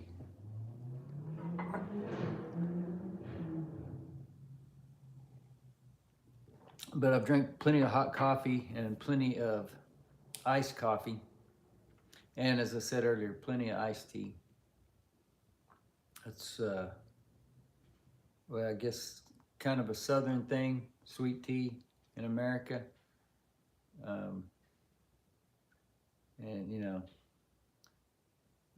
it seems so crazy to me loading up our drinks with so much sugar. But I do like to taste the sweet stuff, so I still use plenty of the alternative sweeteners. But man, the impact of that sugar on your system can't be healthy. But I assume, Burak, that the hot tea that you're drinking is it kind of like the way British drink tea? Do you put cream in it? Or maybe not, since you said black tea. Maybe that's like black coffee.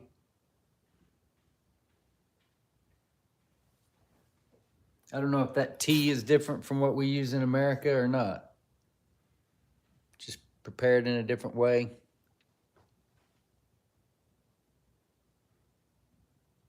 Anyway, this is the Cygnus that Sean sent. I think it was last month.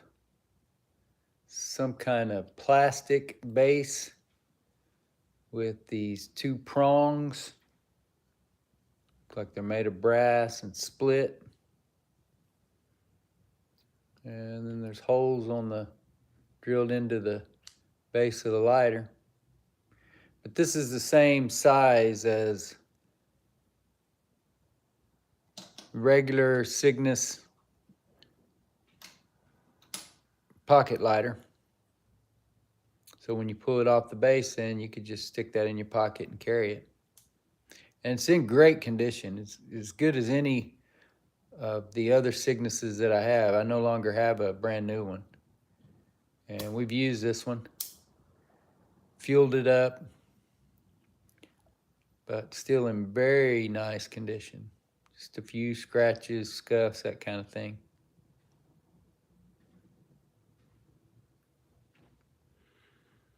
One of the 4 table lighters in our Penguin Cygnus collection, and it's a total of 21 lighters in general, or in total. This one gold tone with the black base and marked Penguin Cygnus with the patent number 364149. The typical thumb roller flint tension mechanism. You'll find other lighters that are marked, like I've got one that's marked Prince, got one that's marked Le Briquette et Cie. I've got one that's marked Cornwall Slimline. Can't remember whether there's another brand or not. But there are other brands out there as well. But I believe they all probably came from the same factory, made on the same machinery. It was just a matter of how they were marked. And the vast majority of them seem to be marked Penguin Cygnus, or at least Cygnus. Like most of the table lighters don't say Penguin. They just say Cygnus with the same patent. And this one was courtesy of our friend Bill Calkins. We talked about this. Can't remember what we decided, if we were going to call it the Communist lighter or there were several suggestions it might have something to do with the state of California. Possible, but all the depictions that I've seen of the state of California symbol or flag has a star up here as well. But it is some kind of big bear. Really cool old lighter.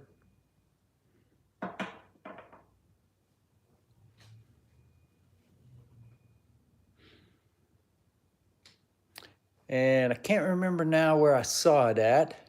Somebody had posted a similar lighter. Montana Bear lighter, is that what it was? A Crest Craft that said made in USA. And I don't think that they had the insert pulled. They were wondering if there was any other information about it. And I'm certain that this lighter was made by Park Industries. Everything is the same as Park. The can bottom. Now, it's not marked Park Industries, but there are plenty of lighters that are marked Park that aren't marked on the insert. And then I've also seen some that are just marked made in the USA on the base. No brand name at all, but they were marked Park on the insert. So I believe this lighter and the lighter that guy posted in that Facebook group, which he had the box for it. It was a blue Crestcraft box. So I think these were marketed and sold by Crestcraft, but actually manufactured by Park Industries. So I bought this lighter at a local antique mall and have kept it in my collection just because of the Oklahoma theme to it. The state, enameled emblem of the state says, well, my eyes are failing me. I know that not everything is in exact position where it should be on the map, but this says Tulsa up here, Oklahoma City. Can't even read it all now. I think it says Fort Sill, but it's up here.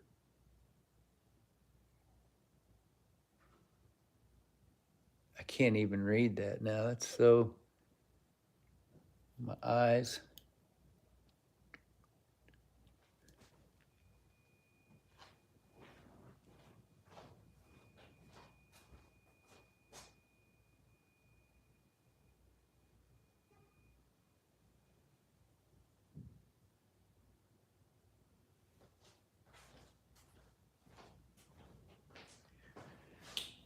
See if I can take a picture of this and zoom in on it. I could not see that through the camera. Took it to the better light in the other room and I still couldn't. Okay, here we go.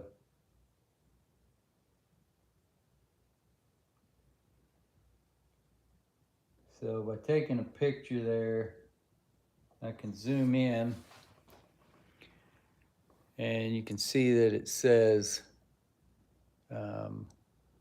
Tulsa up here in the corner, and then Oklahoma City, and then Tinker Air Force Base, and then Fort Sill beneath that, and then Oklahoma is what it says along the bottom.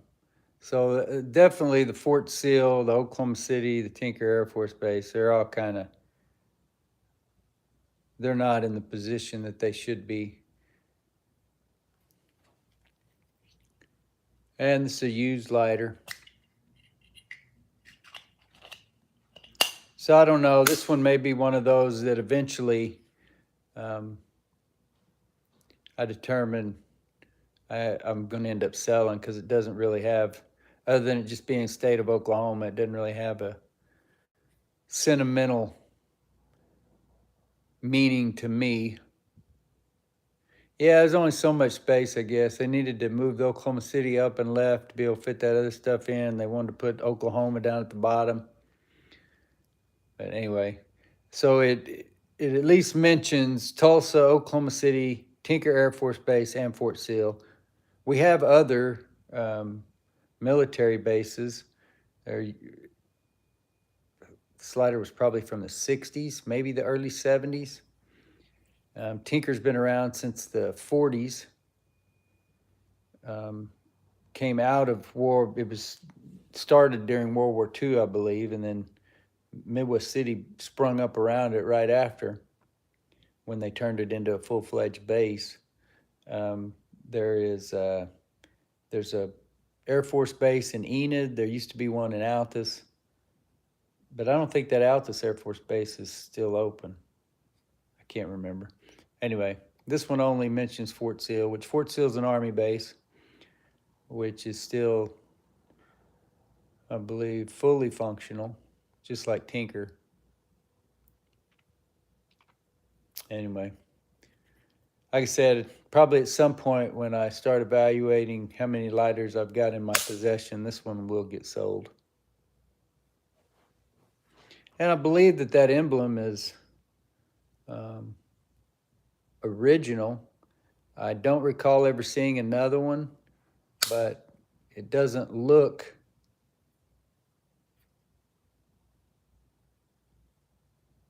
like it was hastily pasted on or anything like that. And I know that Park Industries offered, they made emblems that they would glue on, and they would also glue on emblems that you provided. So whether or not it is actually original, I couldn't attest, but I'm not prone to think that it's not.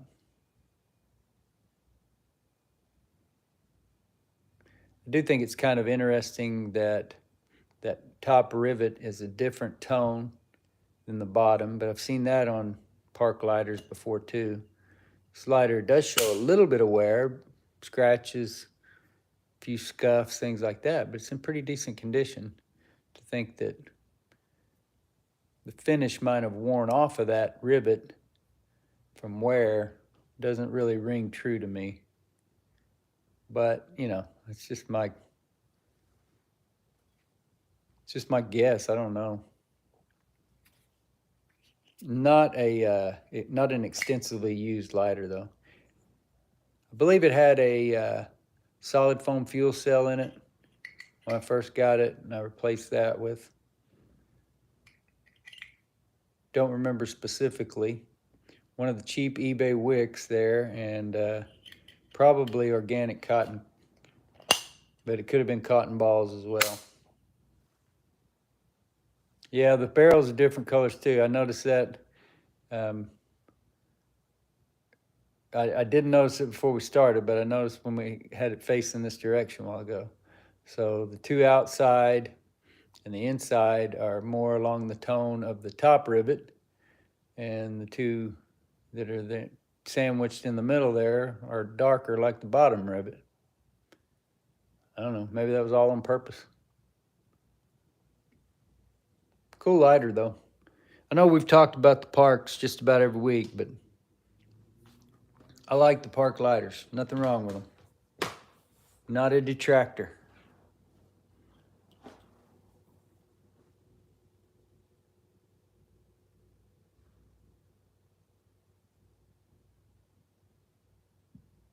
Yeah, I've seen a few of those as well, Sean. There's a few advertising models on there even. And I don't know, some of those might be, some of those parts may be interchangeable as far as the flint spring carriage and all that. And I don't know what it might take for you to convert one of those to a petrol. Might be kind of a cool project.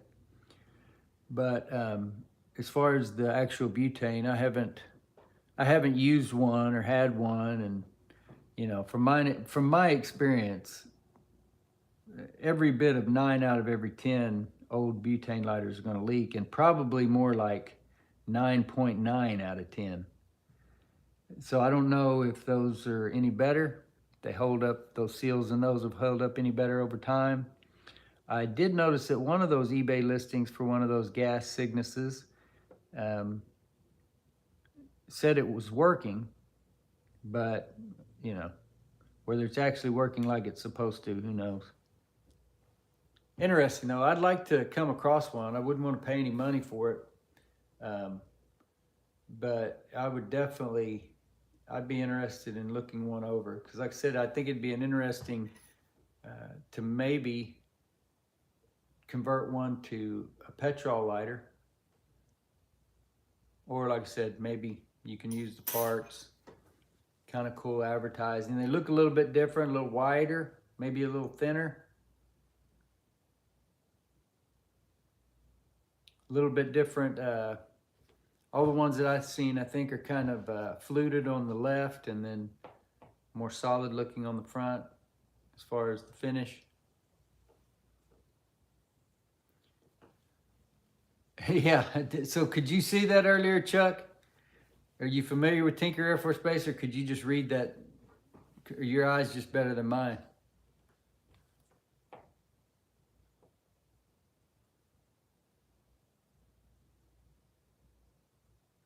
I don't know specifically. There is a listing that's been on eBay for at least a year or so now that I would really like to buy.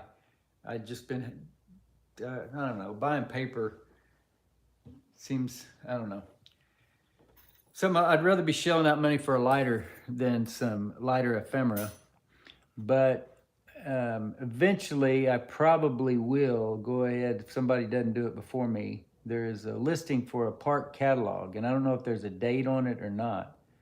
It's definitely the Murfreesboro era, so at least 1960 or later. But yeah, I think they probably went into the 70s. I don't know if they went as far into the 80s or not.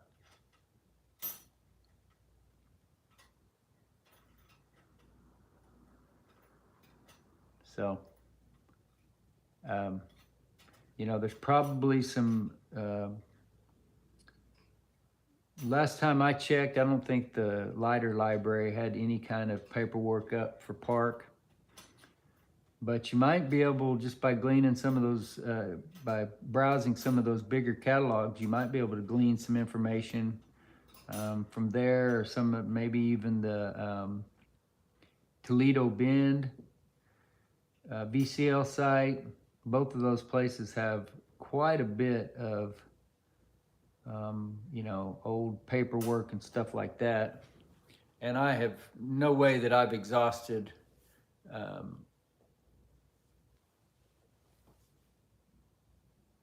searching through all of those.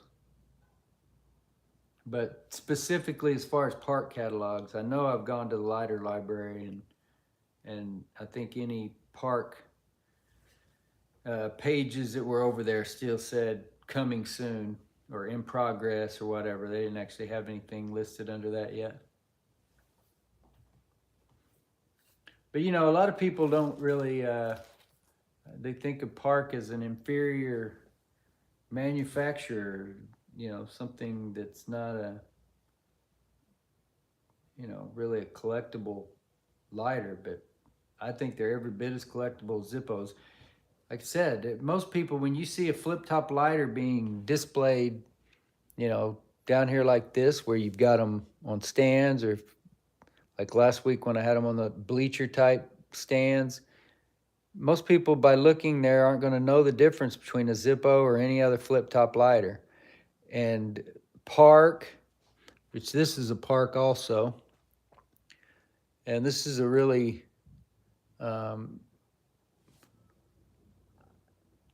really cool one that I think I have lit, but I bought it brand new, although I may have had to dig the flint out of it. It's marked Park Murfreesboro on the base, no markings on the insert, solid foam fuel cell. But as far as my own interest and stance on alcoholism, I thought this was an appropriate lighter to feature on the channel. Doctors agree moonshine kills. And then the other side is a ATF badge.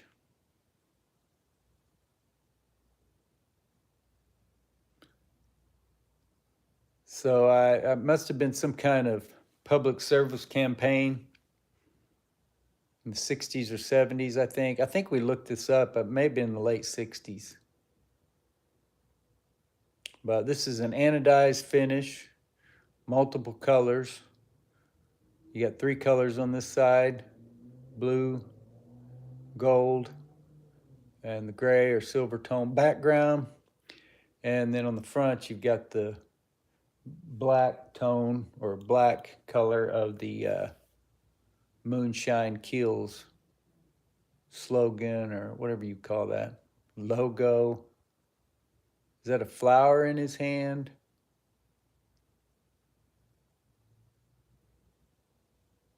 Not sure what that is. Again, my eyes fail me.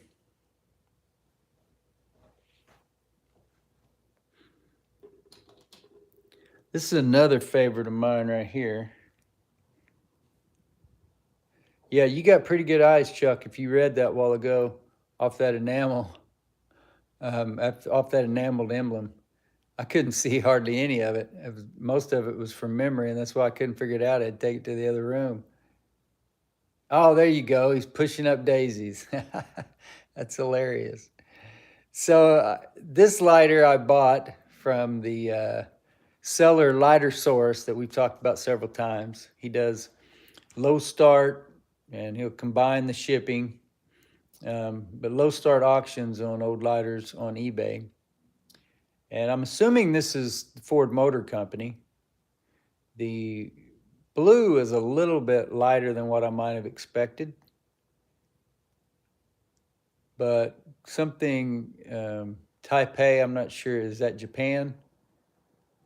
It says Taipei 1962 introduction. We've got it made, Ford. And my old man was a Ford guy. Even though his favorite car that he ever owned was a 1969 GTX. It was made by Plymouth. He owned all sorts of hot rods and cars, and we've talked about that on here before, and I mentioned that I need to get those photos from my mother and make a video of all the cars that he owned. But he owned a lot of Fords too.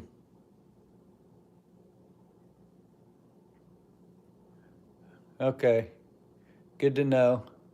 1962 would have been about 9 years before I came along. but the cursive, or what, the font or whatever you would call that, looked like the right Ford.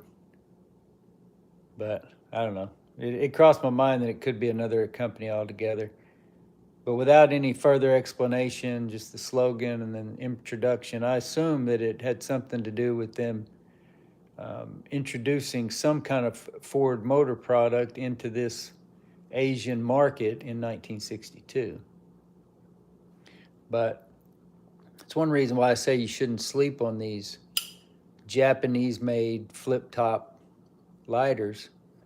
Some of them are just as well made as a Zippo, some not. But like I said, they all display just as well. And if it's not sitting right next to a Zippo, and I don't know, I haven't even compared this one to a Zippo. It's about the same size as the Park.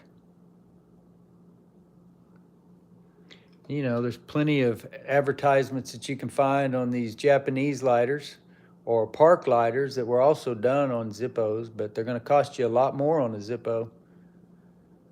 A 1962 Zippo in this kind of condition, with advertising for the Ford Motor Company, would have been an easy $100 bill probably, where I don't even think I spent $10 on that one. But that one is definitely in honor of my old man, who was a Ford guy. And also this one, I've shown you some of the lighters, the Crest Craft, Japan, the Florentine 14 karat gold plated that belonged to him, where these other lighters were lighters that I either purchased because I wanted to put them in my collection in honor of him, or in the case of this one, I just got a good deal on it, and then it was kind of like the story clicked. But anybody who knows my old man, who was around him in the later years, and especially those that went hunting with us, which would be a pretty, I don't know, maybe a dozen people that might know the story of my old man and the Smirnoff. But this is definitely a lighter that'll be kept in my collection. You know, it's got some wear. You can see where it's a brass case, but, you know, aluminum inserts, and that's what most of the Parks were, especially in the Murfreesboro era. But this case is chrome-plated brass, which you can feel the difference in the weight, but you can also see where the plating is worn off on the back. So in decent shape for how worn that plating is.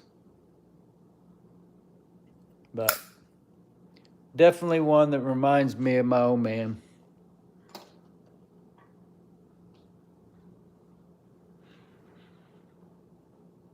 Yeah, I can't believe I didn't, I think I have made that connection with the pushing up daisies before, but I was completely ignorant when looking at it a minute ago. So I appreciate you pointing that out, Chuck. You know, I don't know if, let's just see. I don't think I've even used that lighter. I'm not sure if I lit it even. I'd have to go back and look at the video.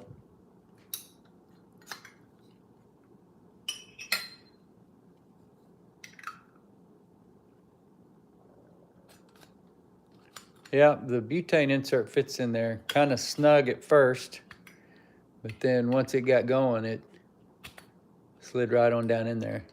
But the cam is different. No, maybe not. There we go. No, I was thinking of the Park. You know, the Park doesn't use the cam spring. They use this leaf spring.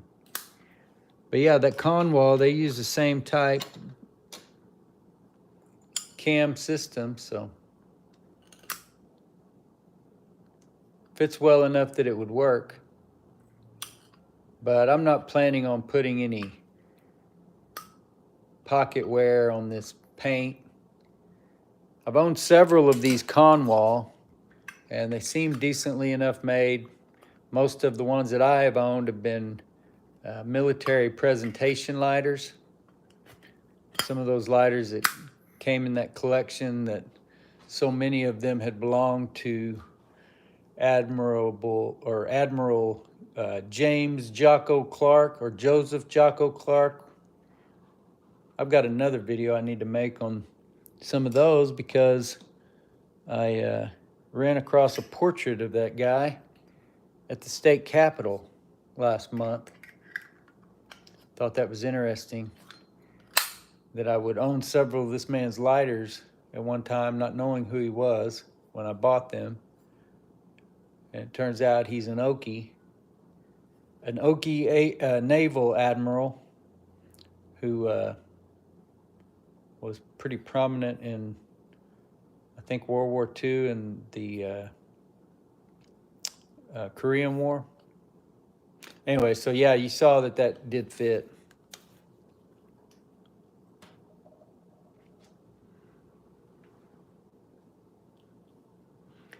I got the 20% warning a minute ago, just to warn you guys.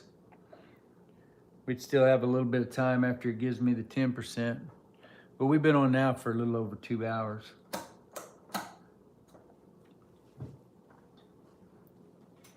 Glad that Sean has been able to join us again, and had several of our old timers back. Of course, Boo Rock Beer is one of the old timers of old timers in the history of the DependableFlame.com YouTube page. But Sean and Azrael and Naphtha have been around since the beginning of the live streams. And so I appreciate all of you guys being here, as well as Chuck and of course Professor. And the Professor's been one of the most regular guys here over the last several months. It's funny how people drop out, and I know people's lives change, and then they show back up, and you know, sometimes they do, sometimes they don't.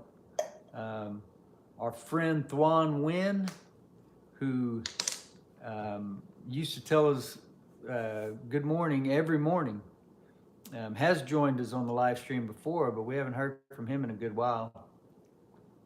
And then there are others, you know. A couple of months ago, Zippo Daily Fix was here with us on a regular basis, and East Wad Doom Flam, and you know, then there are others like people that we've mentioned earlier in the stream, Bill Calkins and J-Ro Lights, that drop in and out here and there.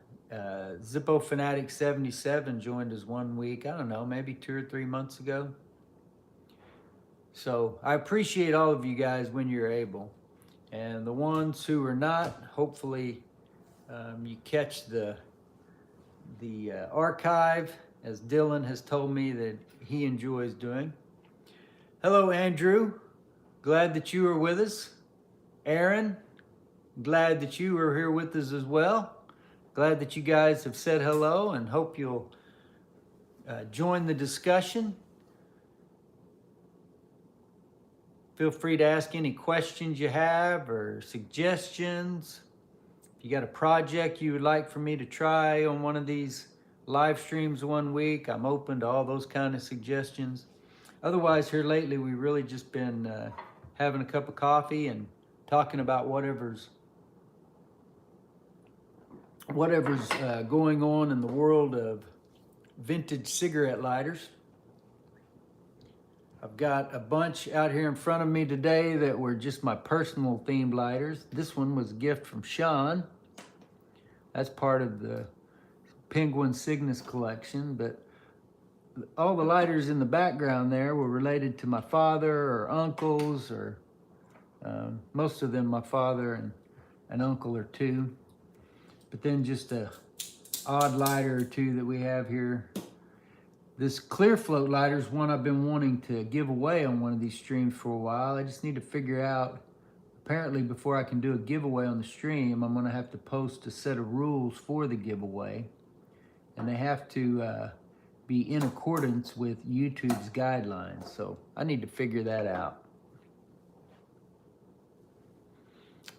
But Andrew, very glad that you have joined us, and Aaron as well. I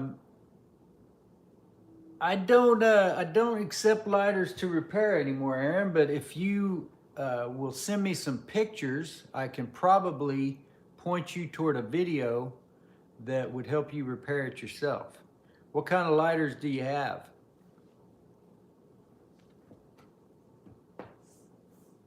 And are they petrol lighters? Because that's another caveat. If it's butane, then I'm probably not going to be any help to you getting those fixed, unless it's just the spark mechanism. And even then, only if it was flint. A lot of butane lighters are going to have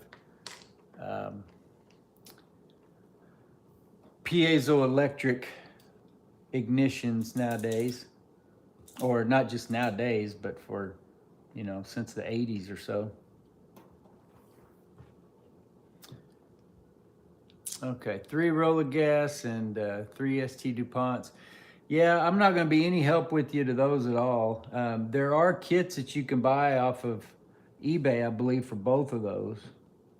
And there are videos that you can follow along on YouTube from other YouTube channels. Trying to remember what the name of those channels are. You can also go to the Facebook lighter groups, the lighter repair group. There's several people that repair Dunhill lighters. A guy named Jonathan Skelton. I think you'll run into him in if you go to the lighter repair Facebook group. But some of the other groups he's shown up in as well.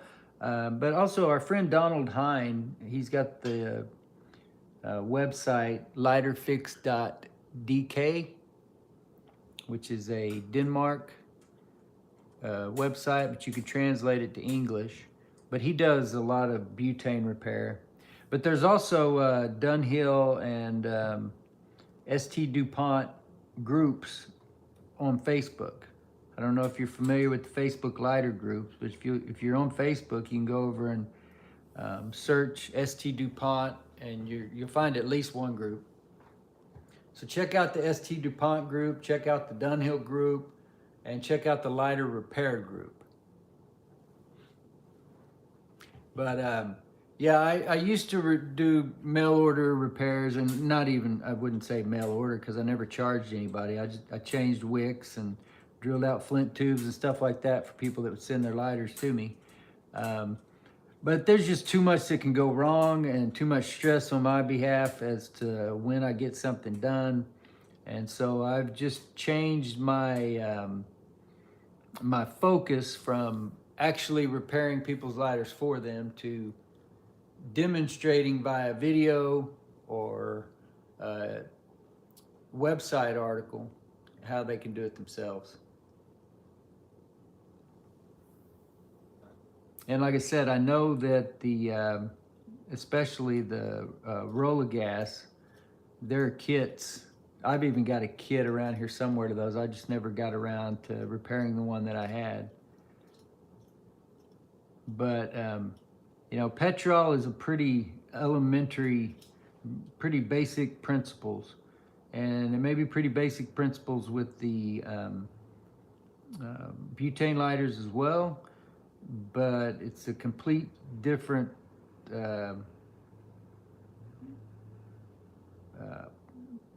focus isn't the right word. It's just, it's coming at it from a different direction. And I just, you know, I don't have O-rings. I've never gotten into that. I hadn't run out of opportunities with petrol lighters yet to really focus much attention on butane lighters. I don't have anything against butane. Talked about that a lot. I use them every day. I even use them more than I use my petrol lighters, probably most days. But I don't know anything about repairing them. And a lot of the older ones can't be repaired. That's one of the problems. Where with the petrol lighter, you just need some wick and a wick and some kind of absorbent material and some fuel and a flint, and you'll be good. Yeah, it was great to catch up with you again too, Sean. Glad that you have been here with us this week. I appreciate it. And we'll look forward to seeing you again, hopefully next week or whenever we do one of these. I'll still plan on doing a stream at least once, or at least one stream, not at least, a stream once a week. I would like to do at least another video in addition to that, but like I was trying to explain earlier, we'll see how that all goes.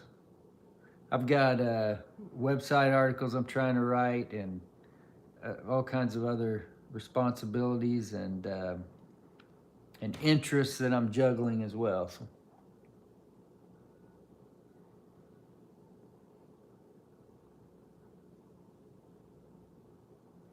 Yeah, glad to hear that about you enjoying the Discord, Andrew. I'm still not completely sure that I understand it 100%, but I do like that I can go over there and leave a notification. But it seems like that the participation over there is not, it's kind of waned. I'm not sure who created it or, but it is a good tool. You can post pictures over there. That's one good thing. Really, that's the down part about the website. I love for people to leave comments on the website, but they can't post picture or video there to illustrate to me what the question that they're trying to ask. So Discord's good for that, but also the DependableFlame.com Facebook group is good for that.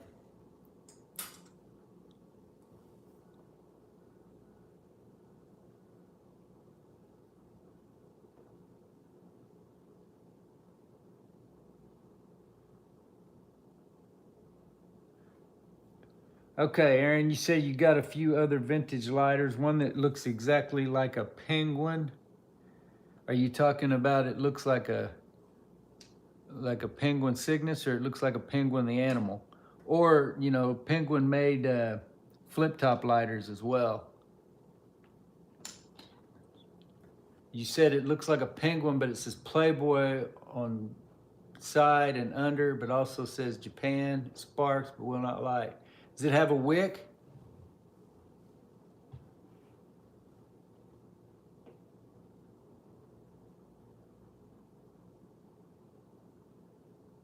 Yeah, I'm not sure what you mean by but no lighter, but squat sig lighter. I'm not sure what you mean by that.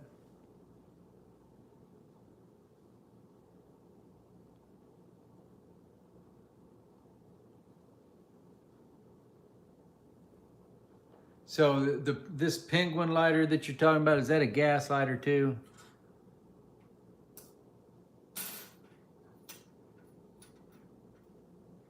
Yeah. Yeah, man, I don't know. Like I said, I use this new Zippo soft yellow butane insert, and I use the Ronson jet lights. Since I got this, I haven't really been using the jet lights though. But I still got half a dozen or more of them around here. But I don't have any experience at all with, okay, the Playboy is petrol, huh? Well, yeah, I feel, what's the, you said that it sparks, but it won't light. Does it have enough wick showing?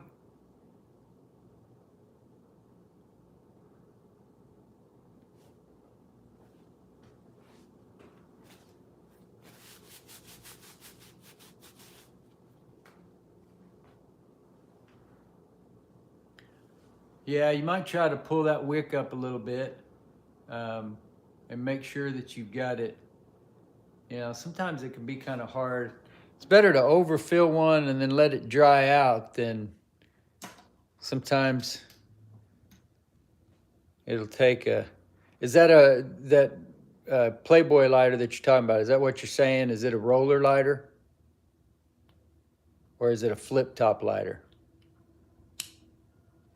If it's a flip top lighter, then Well, I don't think you'd be seeing just that nub of a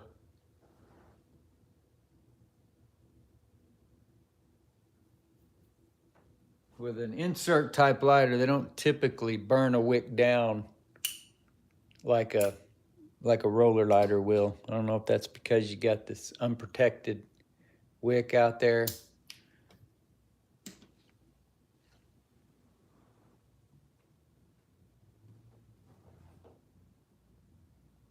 Thumb press. Are you talking about an automatic lighter? Something like this. That doesn't have fuel in it, but, and of course this is the newer Ronson. Is that what you mean by thumb press? This kind of lighter has a plunger on it? Or are you talking about a wheel?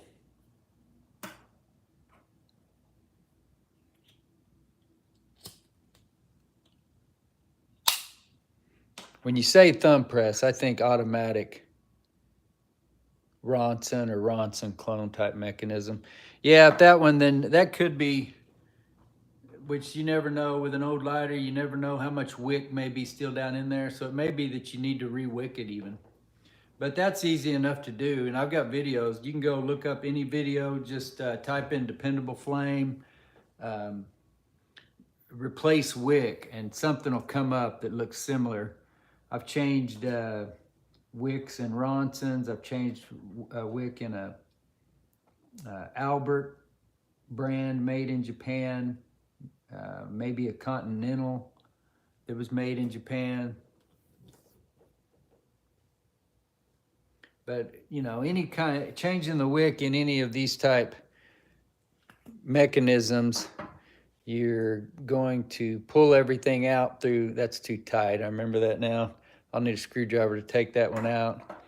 And of course, this one has the twist bottom rather than an actual fill screw. But either way around it, with the fill screw, you take out that, you know, pull your fill screw, and you pull all the wadding out, and then you feed a new wick down the chimney, and then you pack the wadding back in through the hole.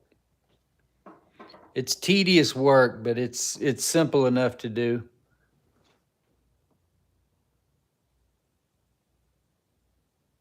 Okay, yeah, we were talking about the Nimrod with the leather wrap earlier. Yeah, those are cool lighters. Beatty Jet, yeah, I love the Beatty Jets, man. I've had a bunch of those over the years. Does your Beatty Jet work properly? Does it hiss out that torch flame when you tilt it forward?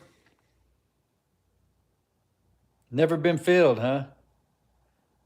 Wow. Yeah, that's Beatty Jets, man. They're cool. It's one of the I don't know who came up with the idea. It seems like even the guy that did the patents for the Beatty Jet had gotten the idea from somewhere else. I can't remember now. He had marketed another lighter before he actually came up with that one. I can't remember. But just the function for you to be able to fill that thing up with petrol and get that kind of a hard flame that you can suck down into a pipe. It's really cool. Really, really an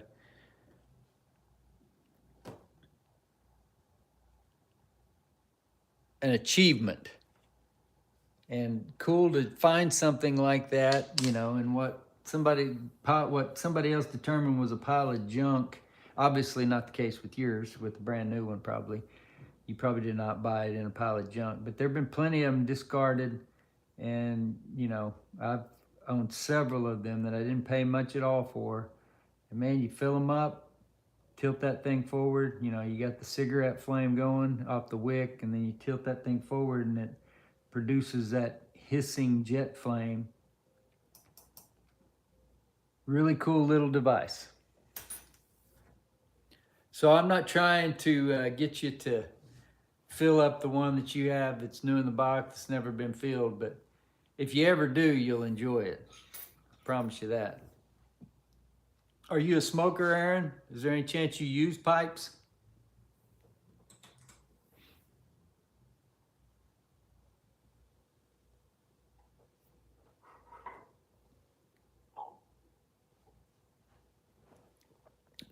We are at 146 minutes here on the stream, so approaching 2.5 hours. You have over 130 pipes. Do you actually use them though?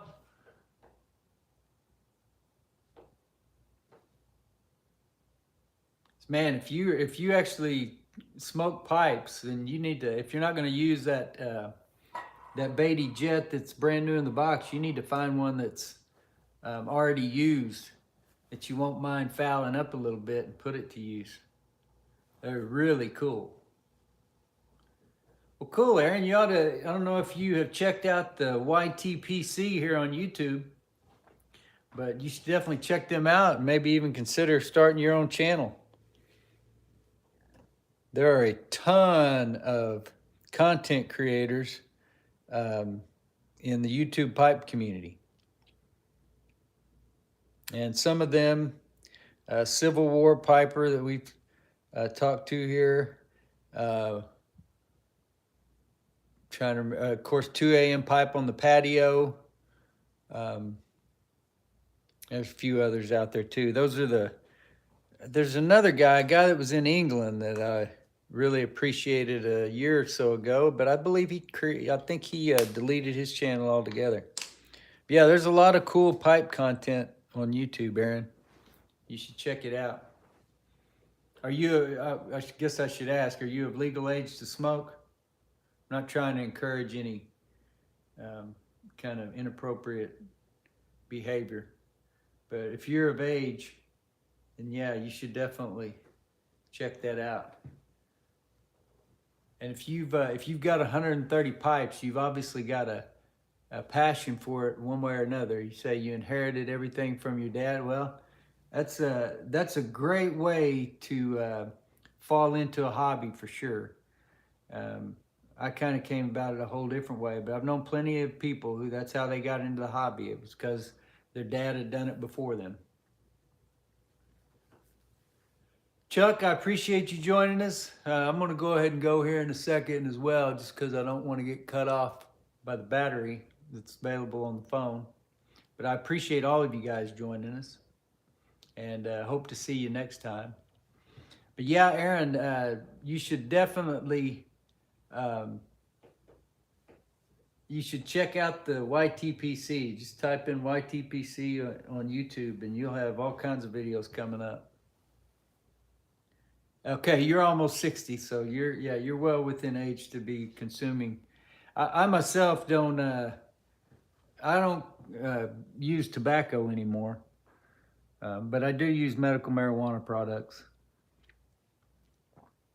And I'd smoked cigarettes back in the day. I dipped for a long time, so I'm no stranger to tobacco products. And but anyway, tobacco products themselves probably not the most healthy, but I don't know. People I've talked to that smoke pipes or even cigars, maybe that's not as bad for you as some smoking actual, commercially produced cigarettes. I don't know.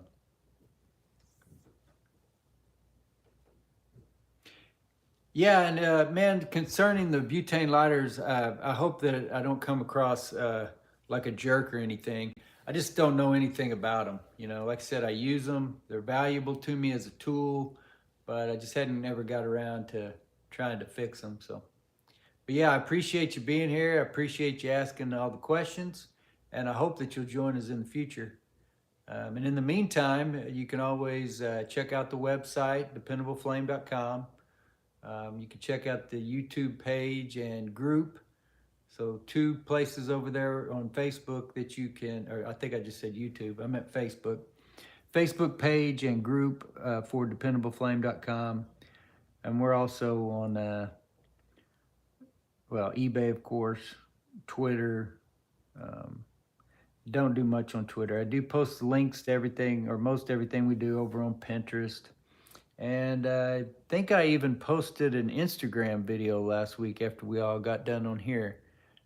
So I may try to start creating some other type videos to post over on Instagram, maybe even TikTok, and on the Facebook group.